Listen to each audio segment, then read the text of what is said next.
to the regular meeting of the Yuma County Board of Supervisors. We'll be sitting at as all special taxing districts, and this is the October 17, 9 a.m. meeting. This is the call to order. The first item on the agenda is a pledge of allegiance, and they will be led by Vice Chairman Lyons. Please join me in the pledge. I pledge allegiance to the flag of the United States of America and to the republic for which it stands, one nation, under God, indivisible, with liberty and justice for all. Thank you all. And we'll open it up with call to the public. Call to the public is held for the public's benefit to allow individuals to address issues within the board's jurisdiction. Board members may not discuss items that are not on the agenda or specifically identified on the agenda. Therefore, pursuant to Arizona revised statutes, action taken as a result of public comment will be limited to directing staff to study the matter, responding to criticism, or scheduling the matter for further discussion and a decision at a future date. Public comments must be made in person or submitted by email at publiccomment@yumacountyaz.gov. The email forms of public comment will be accepted until 8 a.m. the morning of the meeting. All public comments will be read out loud during the Yuma County Board of Supervisors meeting that starts at 9 a.m. Desiree, do we have any emails? We do not. We do have 3 speaker forms. They are normally, if you have an item in the agenda, we ask you to wait until that item. I'll open it up to the public for public discussion if it's a public discussion item. If not, then I have one for Gail Castricone. I've said your name for like 20 years and I still can't pronounce it right. I still butcher it. Gail, come on. Out here it's Castricone, back east is Castricone. Oh, so I can do it. The family is I divided can do it on with that. impunity because back east they do it. Good morning, my name is Gail Castricone. I reside at 3788 West 18th Place. I am here as the neighborhood advocate for the Avenue B and C Colonia Butterfly Project. We do have a steering committee that has been going on for almost a year now, and we have some very faithful people that are coming out, and they're sharing their ideas and they're sharing their concerns with us. And when we had the outreach, we had for the cleanup, we had people that volunteered to pass out flyers, and so we are hoping to keep moving forward with that and get even more people. We meet once a month, but we're not going to meet on November and December because what we do at that time of year, and I've always done it now, other people are going to help me, is we go to the poorest of the poor places, which is mostly our trailer parks, even Bam Park, and we distribute gift bags. And with the gift bags this year, what we're going to do is we're trying to find the most important information that they would need, like who to call for emergencies, suicide hotlines, what you need to do to clean that, to keep yourself safe in the property.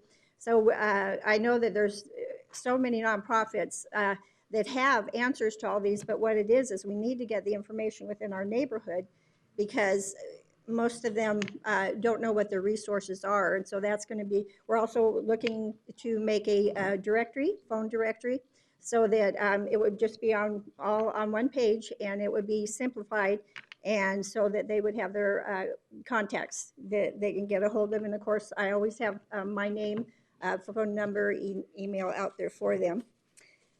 I wanted to address our newspaper article that we had about the Bam Park. I think it had a lot of information in it. It was very good, but what I wanted to highlight was it says the allegations against Bam Mobile Home Park in having the park home was installed without permits, junk on the property consisting of discarded furniture, appliances, miscellaneous household items, tires, and trash, dilapidated manufactured homes throughout the property in unsafe conditions, and dangerous to, this is my main part, dangerous to the human health of the public welfare. And so, this was a milestone. We passed the hearing officer, we brought it here, and thank you so much for moving it on forward. But there's a lot to be done, and lots that we don't understand about, especially the dilapidated trailers, is that I know that if all the trash was picked up and everything was cleaned on that part, what happens with those trailers? 23 of them have been abandoned and already signed off by the county as uninhabitable, but they have already sat there for 2 years, and so we don't know if those are going to be able to be removed or anything. So we'll be working with county staff, and of course, Supervisor Pancrazzi has helped us with everything we asked for. She's been one of the hardest workers I know, and she's learning how to back up her trailer on her truck, and she's for our next cleanup. And so anyway, with my closing thoughts,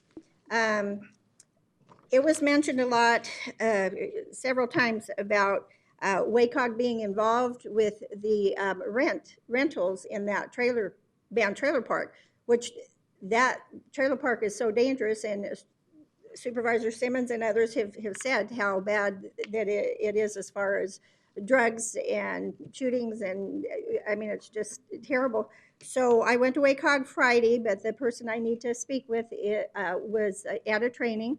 So I'm going back today, and I'm going to be finding out how we can start getting those people, especially the ones with children, out of that park. And so that's the next mission that we have and that we will be working on, is the safety of the children. So God bless you, and God bless America. Thank you. Thank you, Gail. I have two more speaker forms. They say one of two. So is this meaning that you want to be together, or does it mean that I'll call one and then call the second Go one? first and then. All right, you'll go so second. you are Daniel Wood or Yes. Brian Stan? Daniel Wood, stand up, Daniel. Okay. So, good morning, Yuma County Board of Supervisors. My name is Daniel Wood. I'm a Pinell County resident. I'll get right to the point. When the right to vote is violated, the laws created and enforced by elected officials can no longer be considered an expression of citizens' free choice or self-determination. As the court said in Westbury versus Sanderson's, no right is more precious in a free country than that having a voice in the election of those who make the laws under which, as good citizens, we must live. Other rights, even the most basic, are illusory if the right to vote is undermined. Our rights in the state of Arizona have been undermined due to severe violations of our First and 14th Amendment, electoral due process, and the Equal Protection Clause. It says, in order for any type of voting machine to be used lawfully in Arizona, they have to be certified by federal laboratories. These labs must be accredited by the Elections Assistance Commission under the Help America Vote Act of 2002 to properly certify all types of voting machines, tabulators, and so on in the state of Arizona. The two laboratories and/or government contractors which have issued machine certifications for voting machines in this state were not in contract to do so, and therefore any federal voting machine certification is void.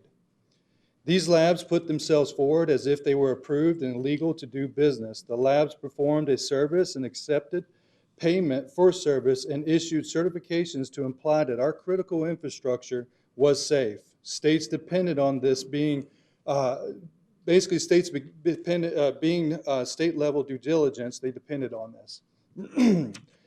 The False Claims Act, 31 U.S. Code 3729, protects from government contractors falsely billing the government for services when they are not compliant with laws, rules, and regulations. The federal machine certifications are false. The laboratories that issued certificates for voting machines were not even in contract to do so work here in Arizona. These contract labs committed consumer fraud by advertising falsehoods and misleading the public that the voting machines were certified according to law and that their companies were accredited. They continue to defraud the state of Arizona and the people. These labs are not accredited, and you're all about to use them. Whoever falsely assumes or pretends to be an officer or an employee acting under the authority of the United States or any department acting under, or any department, agency, or officer thereof and acts as such shall be fined under this title or imprisoned not more than 3 years or both. 18 U.S. Code 912. In the court case Reynolds versus Sims 377, the foundation decision on voting rights, the Supreme Court held that any alleged infringement of rights of the citizens to vote must be carefully and meticulously scrutinized. The court further quote Yickwo versus Hopkins, the fundamental right to vote protected by the Equal Protection Clause is also a liberty interest protected by the substance due process. I hear the alarm went off, so my time's up. I No, no, wanna make finish sure. it up. Okay. Maybe. In the court, Griffins versus Burns, 1978, held that the Constitution confers upon the states the power to control and deposition of contests over elections, state and local officials. It means you, the Board of Supervisors, have power to make a choice, not the Secretary of State. She has a part in this, but you also have a part to make a choice. These laboratories, you're being misled. They're not accredited, and they ever haven't been since 2017. And these machines have been used, and now we have an illegitimate government. I'm asking you to look into this, and you will find. And we will talk to you too. We've talked to already multiple counties about this, and we've shown, and we can continue to show where they're in violation. And at any time those ballots go in those machines, everybody who votes, civil rights have been violated under 1983, 85, and under go ahead, man. No, wait, let's finish it up. Finish, and then I'll ask. Under deprivation of rights. I don't think we can. We I just cannot. want to clarify what code number. Okay, so code 18 U.S. Code 912, and then also the False Claims Act too, 31 U.S. Code 3729. The documents that y'all have been provided are falsified documents. The dates on them he will talk about in his speech. He'll show you, and we'll go from there. But like I said, anytime those ballots go into those machines, that makes the people's vote being determined by someone else, not us. And therefore, that's a violation of our civil rights, First Amendment, 14th Amendment, and so on. Thank you, Mr. Woods. Do you have a question? Mr. Chair, I have labs not federally approved code, and then I have 38 through 39. It was So, somewhere in the middle. Can you tell me what? I've given her a packet, and it's got even more in It depth, has and that that's in for there? all of you. Yeah, I didn't get Yes, to ma'am. read the whole thing. And we have contact information too. What's that? May not have those codes. I'll give this to her, and it has all that on there. Thank you. I just didn't get all the information. To where, You get them all with the attorney. Okay. And he's pretty much paying attention to it, so. Okay. All right, thank you very much, Mr. Wood. Mr. Steiner?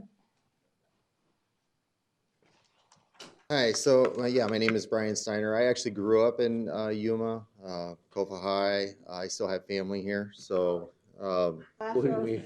huh? No, don't worry 85. about it, just continue, don't pay attention to that. Sorry, I don't start my time yet. Anyways, so we, Right away. Daniel and I don't expect you to know this information, but we hope to educate you on this. But so, yeah, the laboratories, SLI compliance is the laboratory that resides over or governs over ES&S machines, which is what you guys use. This is the certification that you guys have right now, dated May 2019, ES&S.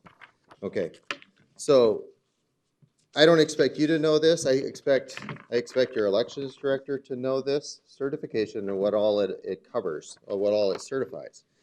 Now, what I do expect is the Secretary of State to know what the labs are and whether they're accredited or not. It's a simple form. It's been on the website for a long time. They've been doing a great job on the EAC, Election Assistance Committee website up until, say, roughly 2016, and then all of a sudden certifications kind of stopped.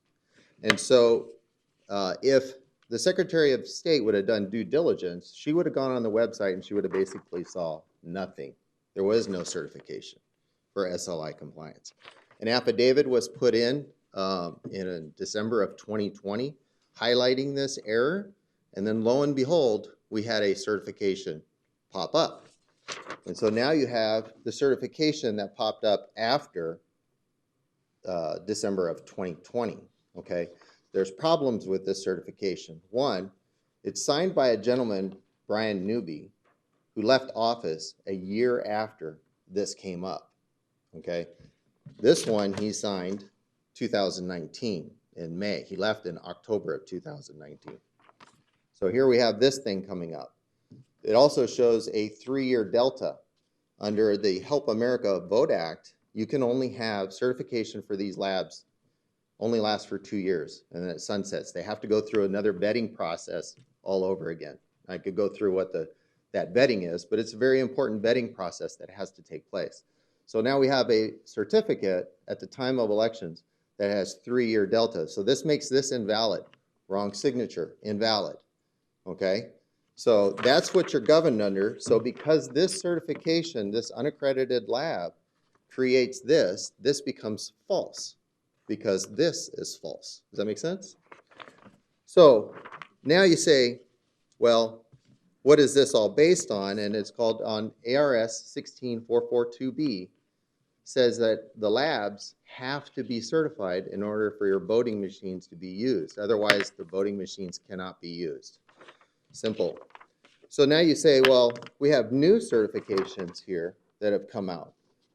New manual, they're now operating under 3.0. So what they did on 3.0 is they said, well, we're going to use US Code 52 to basically say you never lose certification. It's an improper use of US Code 52.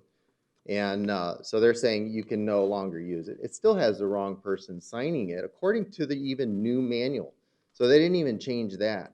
And so then they also go and they say, well, this has been original accreditation based since 2/24/2015. Well, that's incorrect because that's Pro V and V certification. That's not even SLI. So they're constantly making errors in this. So you have all these falsified documents. They made a new one now that corrected the 2015 and they put in the 2007, which is the SLI. So we continue to have errors, and really this new one, it's irregardless. You don't even need this because this is the cert that you have now on your machines. It's based off of this falsified document. So it doesn't even matter what the new documents show. This is what you have. So until the new ones come and redo a build, you can't even apply the new one to this. And this is still bad. So this is very top level stuff. And I'm sure your lawyers and everyone's going to tell you that, hey, this is all good. US 52 code makes it all legal. It's not. It's an improper use of that code. You can't go and say that you never lose certification. So, and then finally, let's see. This is basically just simple contract law, and it's a falsified document. It's really all it is. So again, under US Code or Arizona State Statute 16442B, you can't use the machines if the labs aren't accredited, and they're not accredited.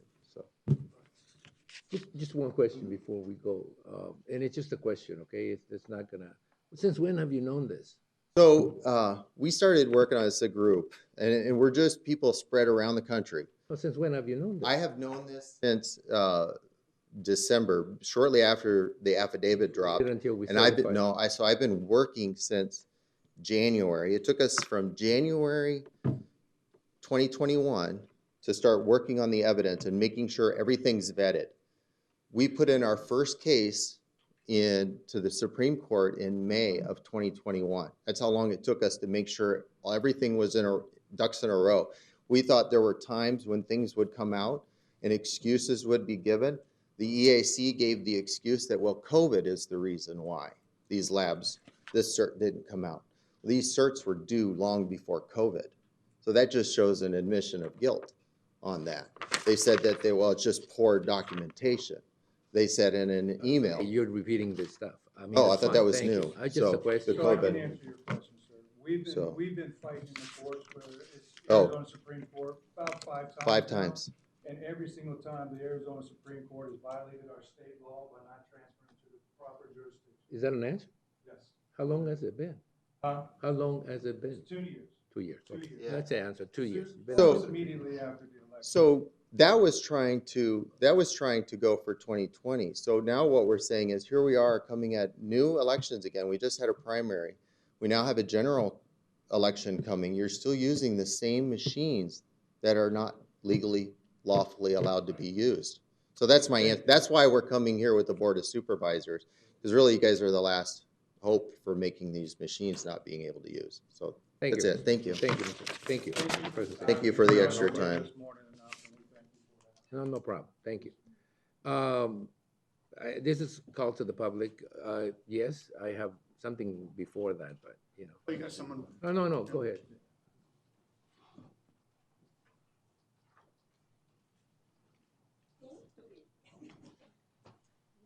Morning, Mr. Chairman, members of the board, Ian McGahee, County Administrator. I am very pleased to have with me Josh Scott.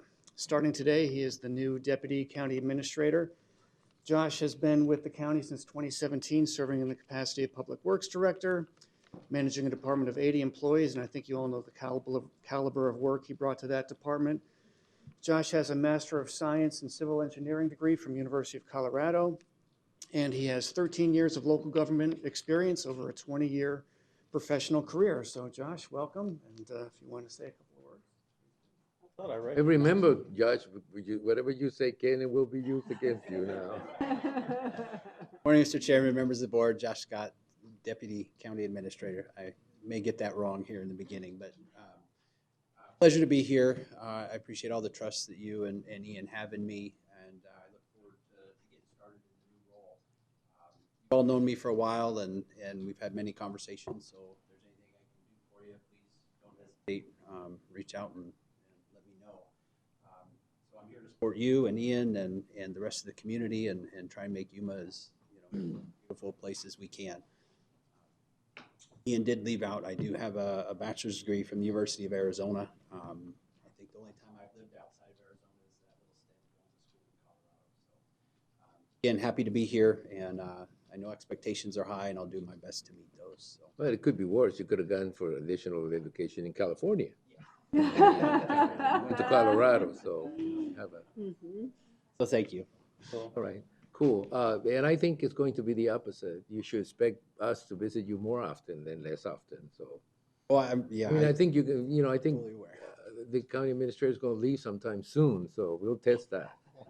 Yeah, so yeah, that was that'll be my trial by fire. So. Yeah, real soon. I was at his door before 8 o'clock this morning already. So. Thank you very much. And I mean, you went through an exhaustive process, and I mean, if nothing else, it just proves that when you work in Yuma County, you always have the opportunity to keep searching for bigger and better things. So welcome to the team, to the upper team, and just be ready. Thank you. Thank you.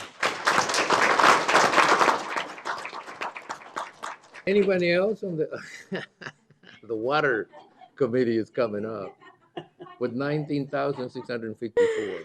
Good morning, Mr. Chairman, members of the board. My name is Carla Vasquez. I am the Benefits Coordinator for Human Resources.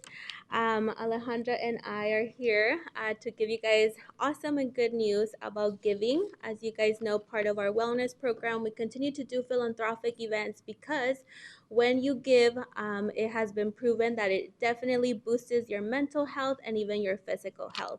So we know the employees. Clear that up for some people. It really does. It's been For most proven. people. We know that our employees love to join these, and we see them participate not only in our wellness events, but in the philanthropic events. And once again, Yuma County and Courts employees showed up and got together a huge donation for Crossroad Mission, which I believe Angela Weiss is here, and to receive from Crossroad Mission. Oh, Barbara is here. Perfect. Thank you, Barbara. So we are here to announce our total donation, and we wanted to hand over this water bottle because together Yuma County did donate 19,654 bottles. So thank you, everyone.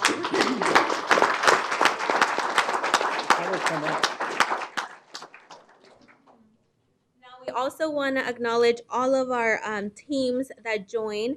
It was mostly a team of 6 employees. And some individuals who donated. So we wanted to award the 3rd place, which is County Administration, with a total of 3,000 pounds that they donated. So who's Well, did you change your measurement from bottles to pounds? What was that? It said you said pounds. Oh, So did you yes, change- we did pounds and water bottles. Oh, I see. Yeah. And for our 2nd place. We gotta get a picture of those guys. Get a picture. Yes. Why didn't I do all of that? Get up there and get a picture, guys. You know, we're gonna stand up to be in the picture. Yeah, Stand we're up. on there back here. Uh-huh. Or just us, you know, some, Yeah. move over.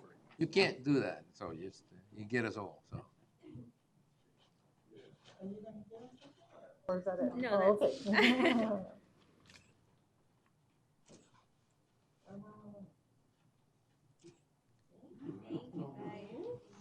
Well, we'll stand here. For our second place, we have Team Boucher. I asked the pronunciation for this. Team Boucher with Human Resources. Thank you. You let them pick a name, huh? I got it. Bobby Boucher. I know where you can get an airboat.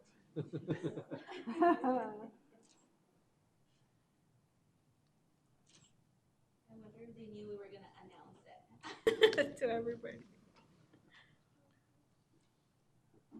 And we letting you know there is no film in that camera. We need for the first place phone. Okay. So first drum roll. place we have Human Resources Splash Money.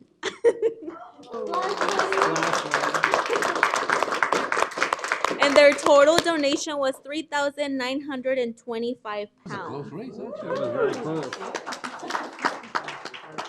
I don't know, I think Bobby Boucher gets, you know. That's It's the a- best name. Yeah. Best name, yes.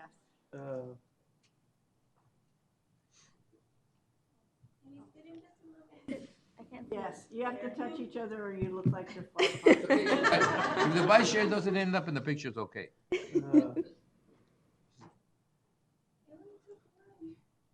It's a film, it's a film, it's a film. Okay, I'm gonna take one. Oh, one is enough. What? Oh, that's Oh, good. no, Okay. it's fine. Take another one, take another one. They're the winners after all. 1, 2, 3. There you go. Okay. Thank you guys so much. So we just want to thank the whole county and courts for always donating.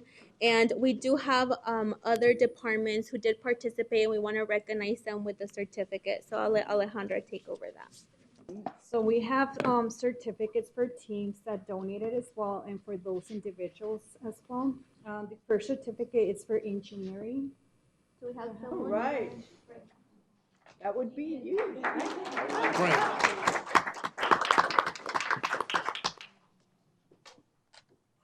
Human resources. Again? Another team. More than one We team? did talk. We got first and second place. If somebody wants to challenge us next, I challenge the count. we're here. Finance.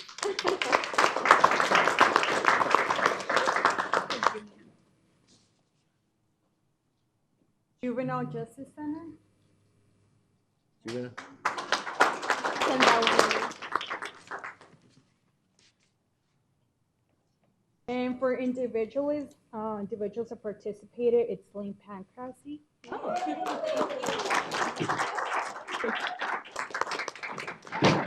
Now I do want to recount. You know, they always warn me not to get too close to the edge. And But Christy you're not in the is, chair. I know, thank goodness I'm not in the chair this Move it time. over. It's okay, you can get closer. I need a railing right here. That was so close. A baby gate or something, huh? Shuffle the chairs around and put it on the other end. Thank you guys so much for your time, and we're excited, and we're already looking to see where is the next place to donate. So thank you for your time and your participation. Thank you. Thank you all. You really, when people talk about how things get done, they actually get done by people like these people. You know, we sort of take a lot of credit for some of this stuff, but the actual work is done by mostly staff. And so we're very thankful. They're not paying attention anyway. Let's move on. Let's move on to presentation proclamation. You know, that's too late now. It's too late. Nobody pays attention. Nobody That's pays just the first attention time to you've anything noticed. anymore. We did pay attention to you, Mr. Wood and Mr. Brian. Thank you, Mr. Steiner. We did. We've been through multiple counties, and y'all have been very respectful, and we thank you. Oh, you. We have gotten a lot of, almost hostile towards us. Ah, for no. what we've done, and y'all were so respectful. Thank you for taking the time out. Yeah, thank you for taking the time to come over and let us know. All right, so we move on to presentation, proclamation, and appointments. And during this segment of the agenda, board members may discuss the presentation proclamations and may announce and may announce appointments to the Yuma County Planning and Zoning Commission and the Yuma County Board of Adjustment. There will be no legal action. Are there any appointments by any of the board members? If not, we'll move on to our first item, which is a pleasure, because I think we've met before. Just old age is creeping in, but, we have a presentation of the Governor's Proclamation of Hispanic Heritage Month by Barry Wong, Executive Director of the Governor's Office of Equal Opportunity. Thank you. It's an honor, Mr. Wong, and the floor is yours. Good morning. Don't take it with you.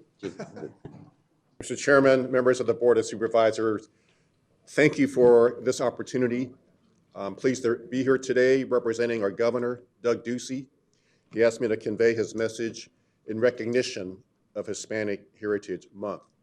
Before I read his proclamation and his message, I want to share and convey the message. The governor, as you know, is concluding his 8-year term, 2 terms in office, and it's been a pleasure for him to work with your community throughout the years. And on behalf of the governor, thank you for allowing him to be part of the Yuma County community, working together with you and the leadership to make this a better and greater state of Arizona. So thank you very much.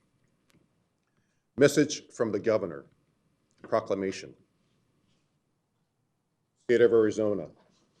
Whereas for more than a century, Arizona has celebrated a diverse culture, and today, the Hispanic community makes up nearly 1/3 of the state's population. And whereas the Hispanic community is a dynamic, valued part of our society, and whereas with an entrepreneurial spirit, a strong work ethic, and an unwavering belief in the American dream, the Hispanic community has shown to be a vital contributor to our economy. And whereas the prosperity of our state and nation is closely tied to the success of our citizens of Hispanic heritage, who are a significant and growing segment of our population and who contribute in every aspect of Arizona life, while preserving the unique customs and traditions of their ancestors. And whereas the Hispanic individuals have earned our nation's highest military decorations and played a significant role in our academic, scientific, legal, political, and artistic communities. And whereas Hispanic culture shapes the Arizona experience and influences our art, literature, music, food, and faith, thereby enriching our state.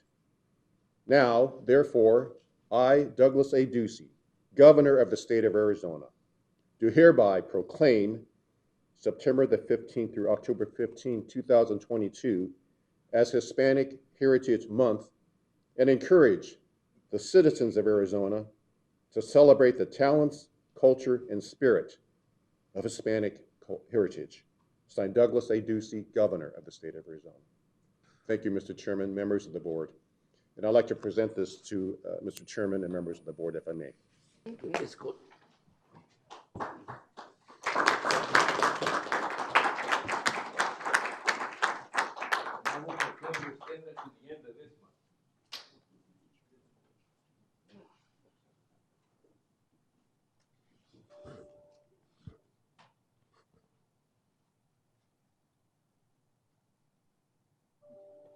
We get to keep it, right? Yes, sir. All right. Thank you very much. Thank you, sir. It's an honor to be here in your county. Thank you. Thank you. Thank you very much. Thanks for the message. Good to see you. Always good to see you. Thank you. Thank you, sir. Okay, all right.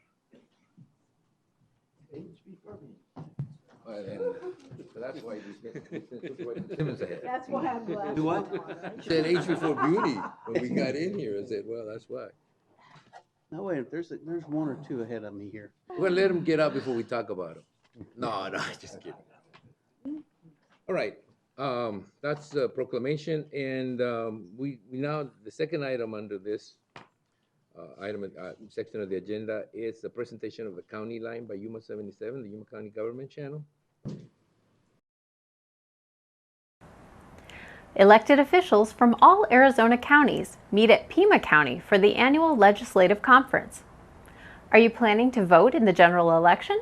we'll tell you what to expect at vote centers. Governor Ducey selects a Yuma County supervisor to serve on the Historic Water Infrastructure Board. And some tips to keep you and your family safe this Halloween. These stories and more, this is your County Line.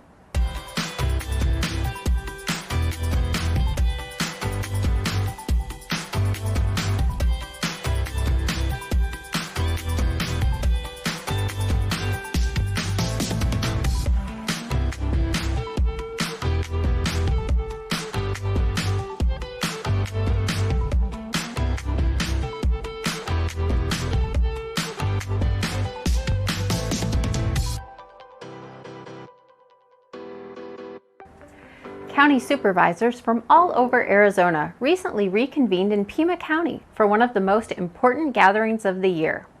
Yuma County supervisors were on hand to develop a legislative strategy for 2023. Held by the Arizona County Supervisors Association, the majority of the two-day summit was spent conducting intensive meetings designed to focus all 15 Arizona counties' unified position to present to the state legislature during the upcoming legislative session. One of the great strengths of this organization and all of us coming together is the sharing of ideas and working together to forward our communities as a whole. Your county government relies on the state funding for state-mandated services provided by counties. Once a county understands that unity brings strength, and you understand that your issues may be not just the particular issues, they could be issues throughout the whole state, then it behooves us to sort of get together and discuss them so that we can find a solution that applies to everyone, not just to your county. During the legislative session, a lot of attention is paid to the development of the state budget, making sure they are not holding back or cutting funds from the counties they are directing to provide certain services. I think for Yuma County to be part of this is crucial, so we can know what's going on not only in our county and not in every other county, but across the state, and just making sure we are top of mind for all the sponsors here, for all the people here when it comes to investment across the state of Arizona. What will happen during the upcoming legislative session is anyone's guess, but one thing is for sure. The County Supervisors Association's legislative summit was well spent aligning Arizona counties.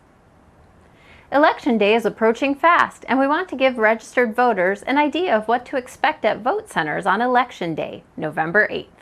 When entering the vote center, registered voters will present their photo identification or other combination of valid identifying documents to a poll worker to be checked in to vote. This is where voters choose to vote using either an electronic ballot marking device or a paper ballot. Once the voter has made their choices, they will insert their completed ballot into the tabulator before leaving the vote center. Early voting is happening now at our downtown Yuma location through Friday, November 4th. Early ballots can come back to us in several ways. You can mail them through the U.S. Postal Service. We recommend that you drop that ballot into the mail no later than 1 week before the general election. You can return them to any of our 6 drop-box locations throughout the county. You can bring them into our office downtown, or you can drop them off at a vote center on Election Day. You can visit the Election Services website for a full list of Election Day vote center locations. Governor Doug Ducey recently announced the nomination of 4 members, including a county supervisor, to a new board in charge of implementing a plan to safeguard Arizona's water future. When Governor Ducey signed significant water legislation this year, the Board of the Water Infrastructure Finance Authority was created. Yuma County Supervisor Jonathan Lines was one of the most recent appointees to be nominated to the board. The loose understanding is that conservation and new water sources or new water delivery to Arizona is what is on the table, and anything and everything would be considered in looking at how to provide for the next 100 years, and that's really the role of that group, is to develop those resources. The 9-member board is in charge of giving loans and grants to water suppliers and organizations for conservation, efficiency, and reuse, and importation of water into Arizona. Water issues have always been an important part of Arizona legislation, and this newly formed board will be a huge impact in the years to come. It may not come as much of a surprise, but pedestrian injuries are the most common of injuries for children on Halloween. The Yuma County Health District encourages everyone to practice some simple tips so our little ghouls and goblins stay safe. With young ones walking the streets and all of the commotion going on, here are some tips and thoughts to remember when it comes time for trick-or-treating. Consider keeping children under 12 supervised, no matter where you are trick-or-treating. Do your best to prevent children from running from house to house. Flashlights are a good idea to keep handy for when it gets dark. It may be a good idea to avoid houses that don't have their porch lights on. Keep eyes on the kiddos and not on your phone. Let's make sure everyone is safe during Halloween this year. We'd like to take a moment to congratulate the new and recently selected Deputy County Administrator on his promotion. County Administrator Ian McGahey recently appointed Public Works Director Joshua Scott as Deputy County Administrator. Josh will provide executive-level management to assign county departments, programs, and projects, as well as conducting research and advising the county administrator on the county's strategic and operational activities and future needs. His new role begins October 17th. Before we go, it was another great turnout at the 2022 Community Job and Education Fair. Arizona at Work, along with numerous partnering agencies, hosted the 2022 Community Job and Education Fair at the Four Points Sheraton Hotel. Over 30 employers, including several divisions from Yuma County, were present. This was a great opportunity to connect with multiple employers in a single location at the same time. Thank you for joining us for this County Line. We'd like to know of any story ideas you may have. And if you're looking for stories we've covered in the past, log on to our website at yumacountyaz.gov/VOD. We'll see you on the next County Line. Thank you. Thank you very much. And we'd like to proceed by congratulating Supervisor Lyons. That is a historic appointment. It's the first time. I think we could have used a better water topic thing. I look a little old, but yeah, we're really blessed to have someone that has that many contacts, and this is a very important board, especially for Yuma County. Yuma County's lifeblood comes from water, and having someone that speaks to our issues is very, very important. So congratulations, and thank you for your service. Thank you. All right, that takes care of the proclamations, presentations, and appointments, and I'm going to move on to the consent calendar, where the following items are listed under the consent agenda will be considered as a group and acted by one motion with no separate discussion. Unless a board member so requests, in that event, the item will be removed from the consent calendar for separate discussion and action. I suggest we open up hold on a minute, Jennifer, hold on. Okay, this is a board decision. I'm going to open item number 8 so you have a chance to speak, but just give it a second. Is there anybody else other than the item number 8? Number 11. Item number 11. So 8 and 11. Any other items to be opened up? If not, then I'll entertain a motion to approve the consent calendar items 1 through 11 with the exception of 8 and 11. Motion to approve. There's a second. It's been a motion and seconded to approve the consent items 1 through 11 with the exception of item number 8 and number 11. All those in favor of the motion signify by stating aye. Aye. Anybody opposed? The motion carries, and I'll open item number 8, which is recorder election to approve the box locations for the November the 8th, 2022 general election. I'll open it up to the board, and then I'll let Jennifer say a few words. Does any? I know Supervisor Porches wanted to open this up. I just looking at the where some of the boxes are going to be 24 hours a day, and some have the time inside the library. I think we've been playing this game far too long. I just either we have them all outside, or we don't have none of them. I think we can't let a party or certain people dictate what we've been doing in Yuma County for the longest time. We've been doing that forever. So I think it's just we go back. We put them outside, all of them. And that's, it's just Somerton been asking me, the council, other people, and they heard about it's going to be some boxes outside in certain areas. I said, well, let's put them outside, all of them. That's my take. Richard, you're here. This is the recorder, the new recorder, the appointed recorder. Do we have any more drop boxes anywhere. So Tiffany's here. So I'm sorry, Tiffany, I didn't see you, but you may want to come up here. This is going to be one of those items that, Mr. Chairman, if I may? yeah. Just to point out, I think that this speaks to what Martine is saying, accessibility, but I think the greatest concern is that we can ensure the integrity of the elections. That's why. And so whatever we do, I just want to make sure that we are beyond reproach as far as the integrity of the election.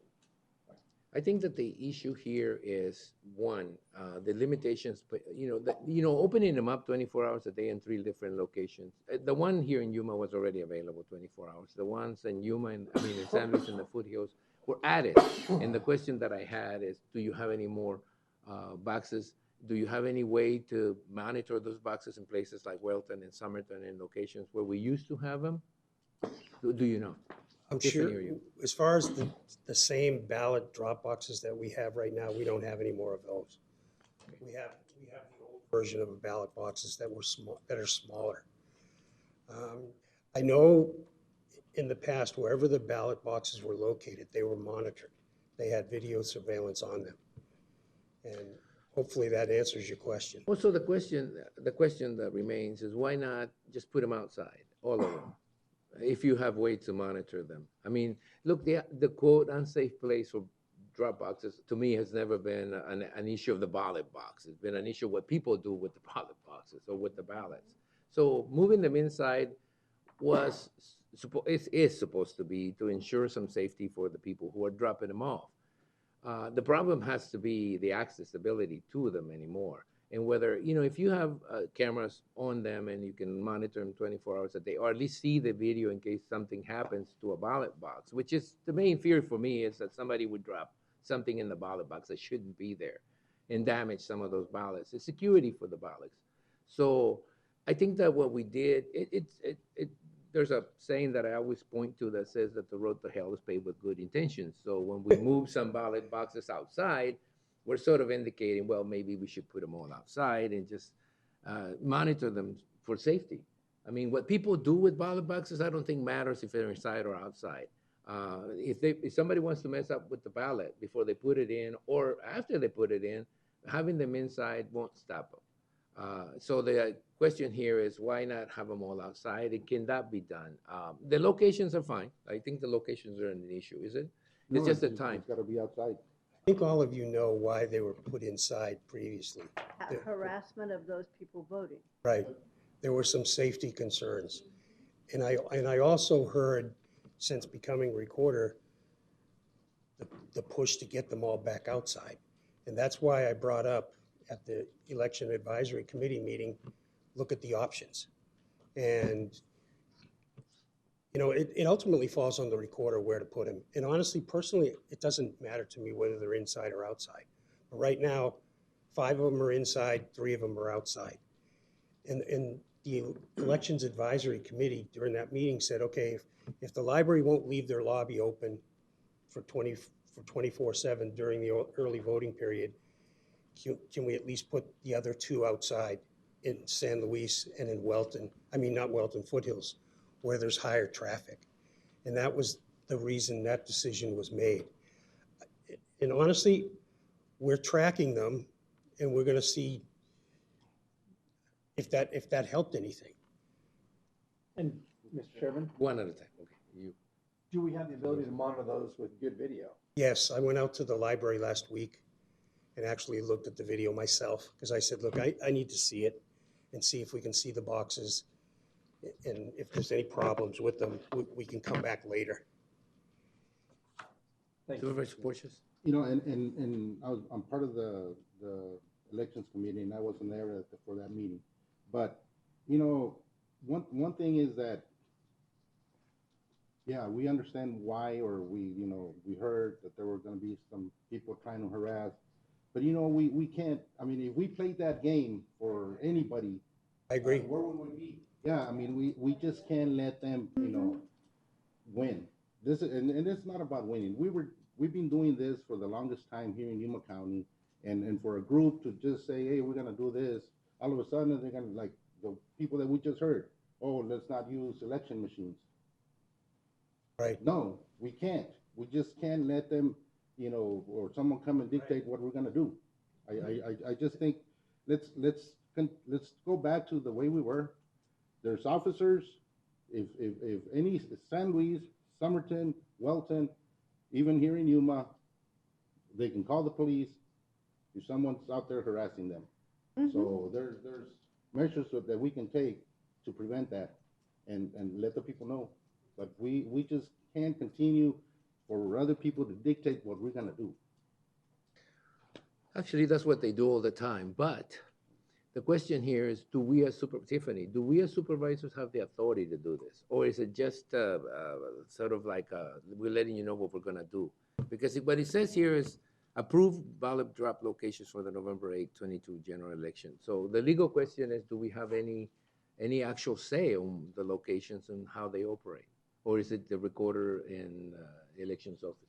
Supervisor Penca? My concern is whatever we finally decide, making sure the voters know it.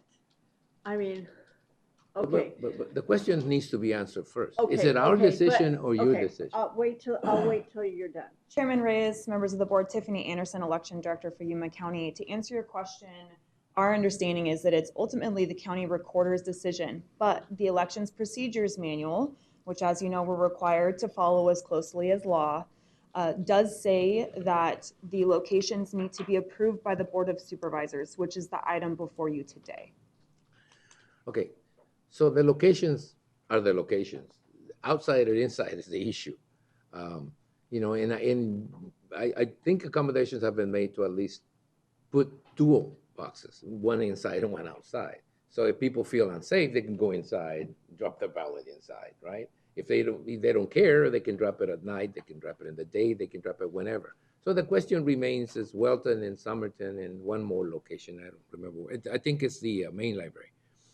The question that I asked initially was intended to provide an answer for that. Do you have any more drop boxes? Which was to me, the answer to that question was, okay, well, we'll put one inside and one outside and leave it at that. Now, the answer to that, if I remember correctly, was we do have the older kind, we don't have the newer kind. What is the difference between the older kind and the newer kind? To answer your question, those older boxes were actually taken out of service because they started to malfunction. So as you know, anything in the sun for too long or with the monsoonal rains, so the locks were jamming a little bit, which made it difficult for staff retrieving ballots. Those were decided to be removed. The newer boxes are larger capacity. The old boxes were very narrow, had a lower capacity for ballots to be dropped into them. And the newer boxes are overall, I would say, have better security features, a smaller slot so that things that you don't want in ballot boxes don't get into ballot boxes.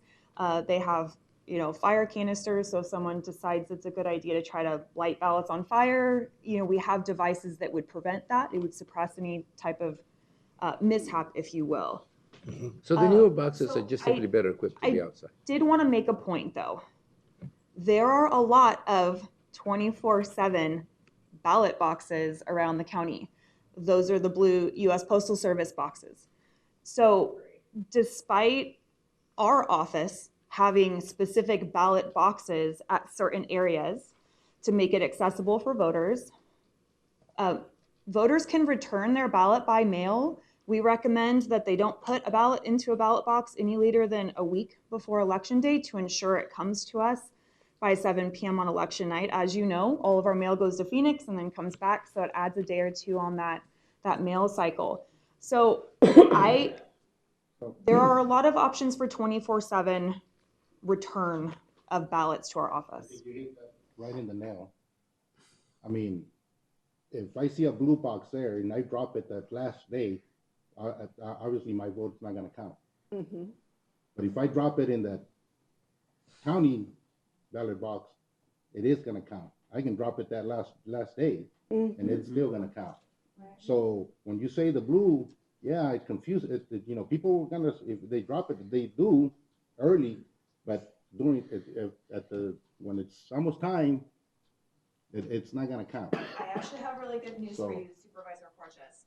The U.S. Postal Service nationwide has restarted a program that they did for the 2020 general election, which has given permission to the postal carriers who are retrieving mail on election day, as long as they're official U.S. Postal Service employees, they're able to bring ballots they find in the mail that day. So maybe someone didn't know the deadline, thought they would get it to us in the mail. Well, as much as you can guarantee any human process. But what I'm saying is that the U.S. Postal Service has informed their workers, has instructed their workers that if they find ballots trying to be returned to our office in the mail on election day, they shall bring them into a vote center. There's a federal form that both the postal worker and our vote center inspector, who's the leader at our vote centers, sign to document this number of ballots from this postal worker were returned to our office on the vote center on election day. Those are segregated from the other late early ballots dropped off by voters so that we can confirm that chain of custody through and through on those ballots. Right, easy, one at a time. Are you finished? Yeah. She didn't guarantee it, though. You. For Supervisor this Puente. election cycle, is there any way that we could put the older ones inside and the new ones outside? I don't think they're going to function the same. They're just not as good a box. They don't have the capacity, correct? Well, the new ones would be on the inside so that they wouldn't be the damage from weather and other things. They would be a little bit more monitored because they would be inside the library. The locations that there were highest capacity locations through the 2020 general election cycle, as well as the 2022 primary, were the Foothills in San Luis. And that's where Recorder Colwell and the EAC, our advisory committee, decided that a good compromise for this election is to have exterior boxes in those two communities. I think that it's difficult when we change things for voters midstream, and we're already underway with early voting. I agree. We evaluate all aspects of the election and data after each election, and that informs decisions for the next election cycle. Right, Supervisor Lyons. I want to commend Rick for what he's doing, stepping in. Thanks. I know that there's a large target on Recorder's back. I know that Yuma County's accessibility to ballot boxes is better than most other counties in the state. I know that you're trying to balance security and accessibility. And I want to sustain you in what you're doing. And I just wanted to thank you and appreciate you. Thank you very much. So does Tiffany. And as much as we fight each other most times, I understand where you're coming from. The issue that Supervisor Porches brought out was more than just simple where it is. It's what happened. Why did we do that? The issue was, did you make those decisions based on simple pressure? Or did you base them on technical issues like the boxes weren't working well, those type of things we needed to hear. And I think it tempers a little bit some of the tendency that we have to say, why do you change something that was working so well into something that's so controversial without really having a reason? Now, I understand there's a reason for this. There's security reasons. There are other reasons. And I, for one, I'm an advocate of having as many available boxes to put those ballots in. And I think that the boxes aren't the issue. It's the people either forcing the issue or the people that are doing something wrong. But those are people, and people will commit crimes no matter where you put them. Right. They will do whatever they want to do whenever they want to do, in no matter how much you try to assure us it's a safe election or something. There will always be someone after you back or someone complaining. I understand that. And I think that, having said that, I think that the issue was, okay, well, you made some changes and you conducted a primary. You still have some issues left. You responded to those issues the best you could. Now there's another issue. Why don't you put the older ones in and the newer ones out? I understand the call for, look, we're doing this. We already announced where they're going to be and what times they're going to be. I have a little bit of ambivalence about the way that the fact that either we make the decisions, we actually make the decisions on location. I don't know if we make the decisions on how, people are going to, reach those boxes. We just like to be as accessible as possible. And I'd like to find out, and this is probably the reason why we have you here, if there's still a way to be even more accessible with those boxes. Now, if there is a technical issue, if the boxes aren't opening well, that you have a problem with that, I would suggest that we order more boxes. I know they're very expensive, but when you come down to it, it's still a better way of dealing with, I think absentee or early voting, as it's called now, it's not the wave of the future, it's the present now. 70–80% of people vote early. So we're not dealing with an issue that is going to go away or something. Maybe it'll come down a little bit because of all the pressure that is being applied to it. Maybe some people would decide to go back to the old ways and vote person. That's fine. I mean, we have these super centers now where, and again, well, we have these super centers now that the people that work in San Luis are in Yuma, they can go vote in a Yuma super center, and vice versa. If somebody's out, so Yuma County has never been known for its lack of ingenuity to try to deal with a lot of this stuff. And I think this is where we're getting to the end of a process that's been a little bit controversial because there's forces on one side and forces on the other side. I do want to emphasize, I commend you for dealing with it the best way you have, the best way you've done. And then I think there's still going to be pressure to do it one way or another. The questions that are being asked, I hope narrow down to, okay, is it wise to do it this late in the game? Can it be done? Do those machines, the older machines that you're having probably, can they be fixed in time? Those are the technical answers that I really expected to hear, because I know there's going to be a divide between people who think that early voting, no matter how you do it, it's not going to be good for anyone. And we just heard the gentleman that they came back, talking about the testing of the machines. So there's always going to be issues with an election. This one is going to be even testier than most. So don't, I say the same thing to the board. So don't get too overly excited about it. It's just a process. I know it's a very important, very elemental process. I know how important the process is. But I can tell you right now, from my perspective, you guys have tried as much as you could to please everyone, and that's never going to happen, but you keep trying. You answered the questions. I hope, go ahead. I'd just like to make a comment. I just want to, make sure that when the machines were, or the ballot boxes were inside or outside, it was not about the traffic. I just don't, if you bring up that it was because of the traffic, it wasn't because of the traffic. It was about people who were going to be harassed. That's why they were put inside. And talking about we're already started, you're not changing them from location. You're changing them just from inside to outside. They're still they're going to be in the library, but they can be outside. So it's not location that it's being changed. So people that are going they're going to go to the library, you're going to see it outside, so they're going to put it there. So it's about inside or outside.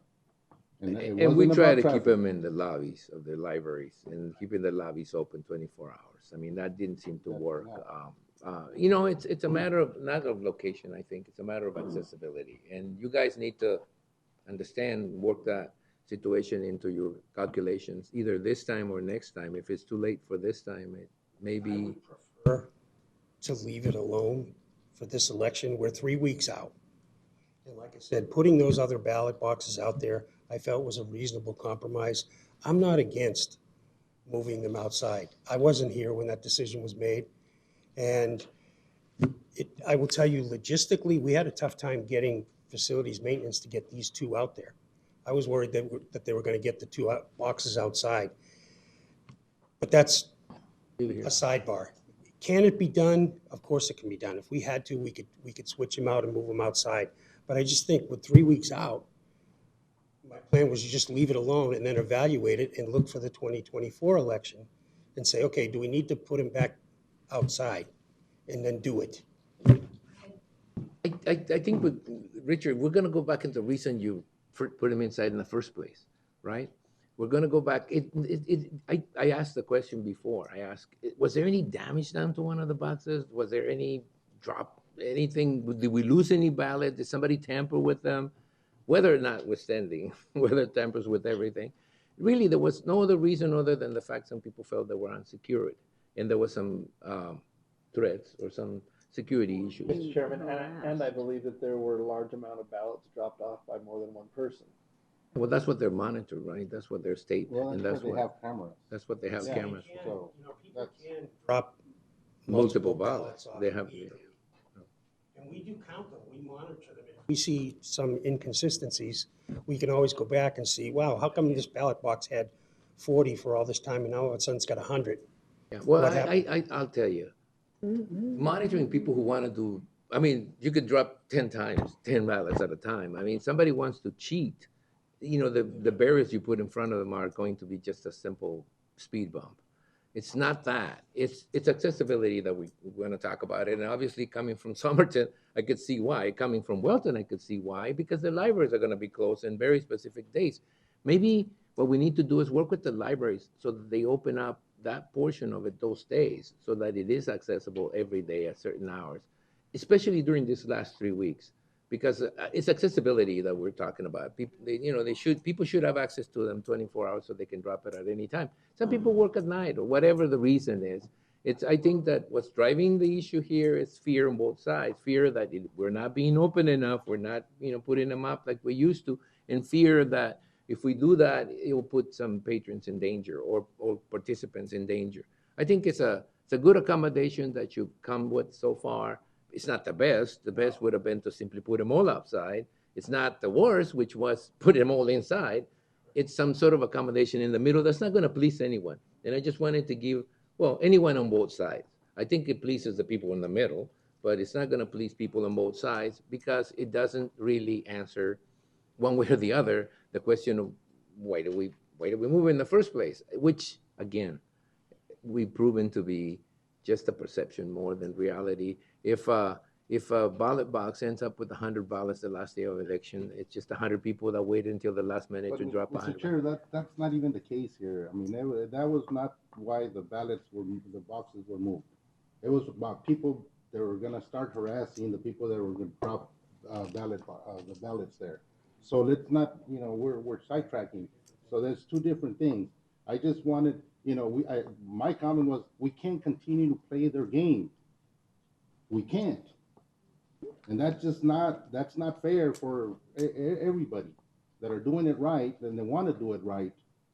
I mean, we had no offense, Richard, but we had one of the best recorders that's decided, not in the state or probably in the nation. If she was doing something wrong, believe me, she would have known. She would have said something. She would have gone to the attorneys right away. She always had communications with Bill. So if there was something wrong that she was doing, believe me, she would have pointed it out right away. And I don't, so, then when we hear that this is not right or this is no, she was doing it right. So my issue is just accessibility to the people and not continue to fall under someone else's, games that it's not fair to anybody else that wants to do it right. That is fine, but you should have brought that up at the meetings that you were having when you had an impact. I mean, the city of San Luis called me up and said, why did they take their ballot box from the middle of the city hall? I asked them, did you say something during the process? They said no. So I said, hey, it's kind of a little late for you guys to be complaining. You should have complained to the people who had something to do with the process. We try to keep this as much out of politics as possible, and this is bringing it right back to us. The issue of accessibility of ballots is why we appointed a committee to deal with. Now, that committee made that decision. If you weren't there, Supervisor Porcias, this is kind of a little late in the game to be bringing it up in that respect, because you're now asking you're asking them to act without direction from the committee, which is what we set up to do.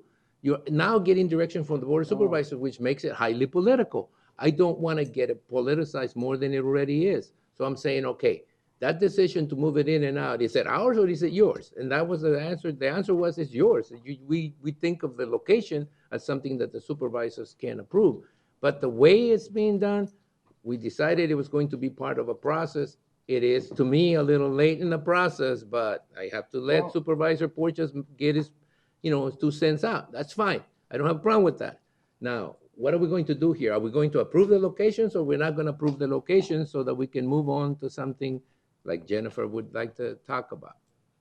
This was put on the agenda just as a procedural matter because we're required that you approve them, not only the locations, but the actual drop boxes. That's the only reason that was put on here. Right. So, Mr. Chairman, I'll make a motion that we approve as presented. oh, wait a minute. I gotta let the public. Richard, thank you very much. Tiffany, thank you very much. We'll proceed with the process and we'll probably make recommendations. Jennifer, you get your 2 cents. Board members, my name's Jennifer Mindock. I'm a citizen of Yuma County. There are a number of things that were brought up, and I could answer every one of them.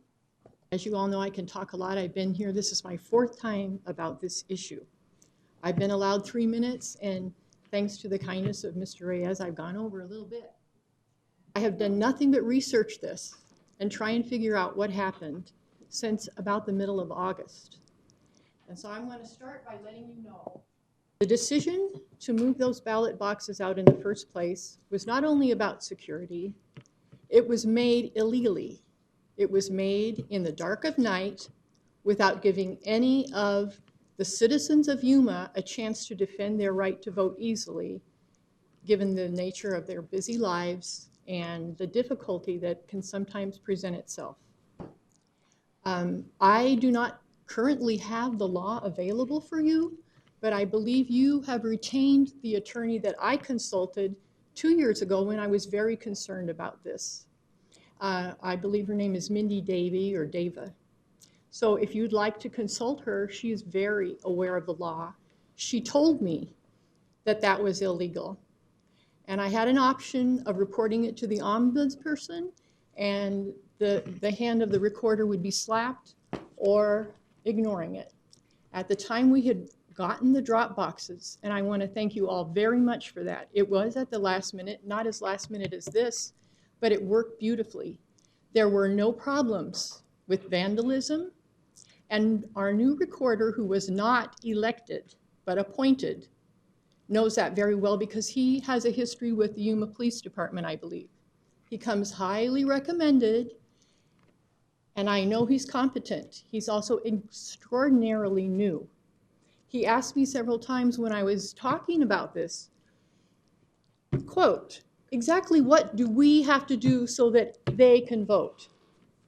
And I want to tell you that I think that's the naivety of a new person, because if I had ever said to him, as a leader of the police department, tell me what exactly do you have to do to make sure your officers are safe? I know that man, and I can tell from his integrity, he would have said everything I can. And if I had ever asked him that question, tell me what do you have to do to make sure that your community is safe? That man, who I respect very highly, would have said everything I can.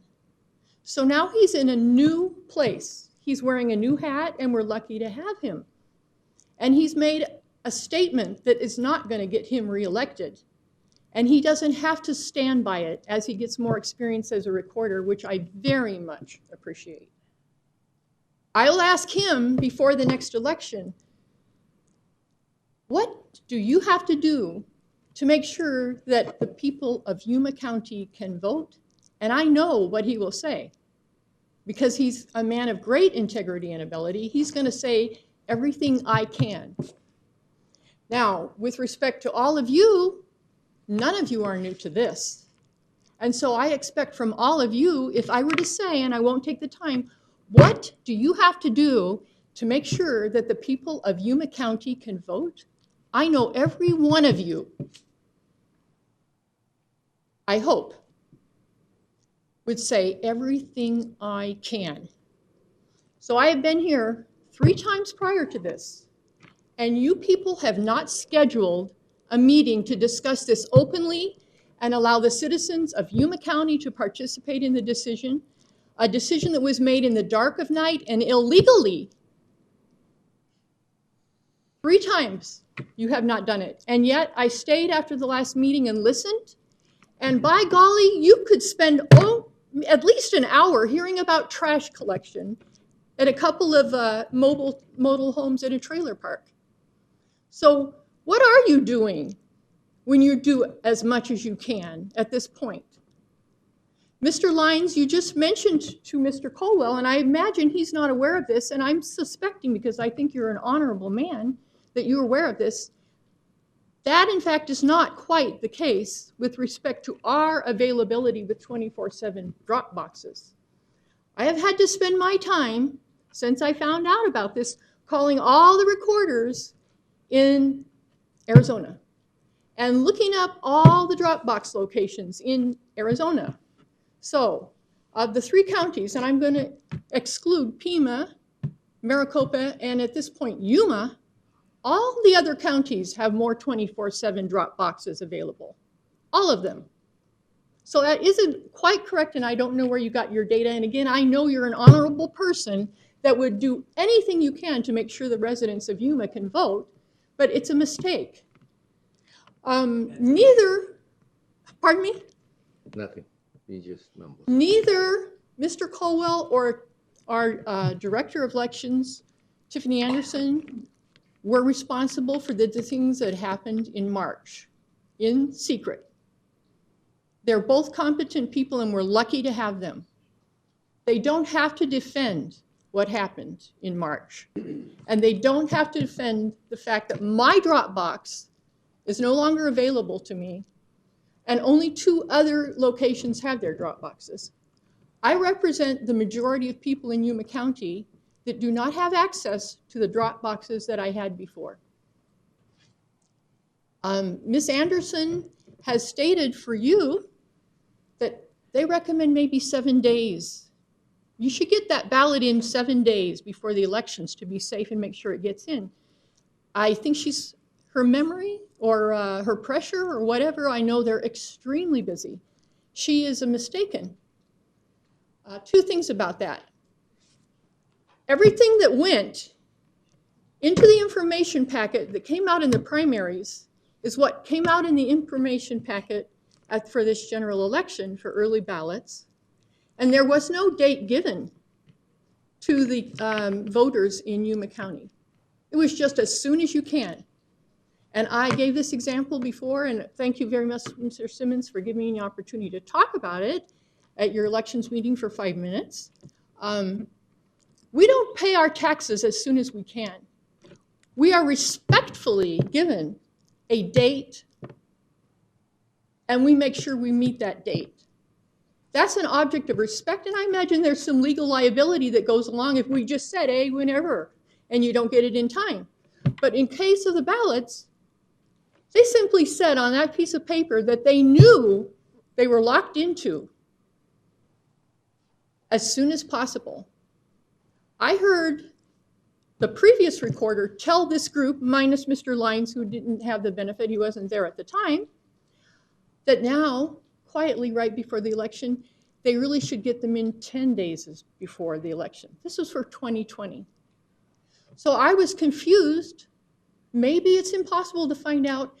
And I took my time to go to the United States Post Office in Yuma, downtown Yuma, twice to actually find out what is the most safe time frame.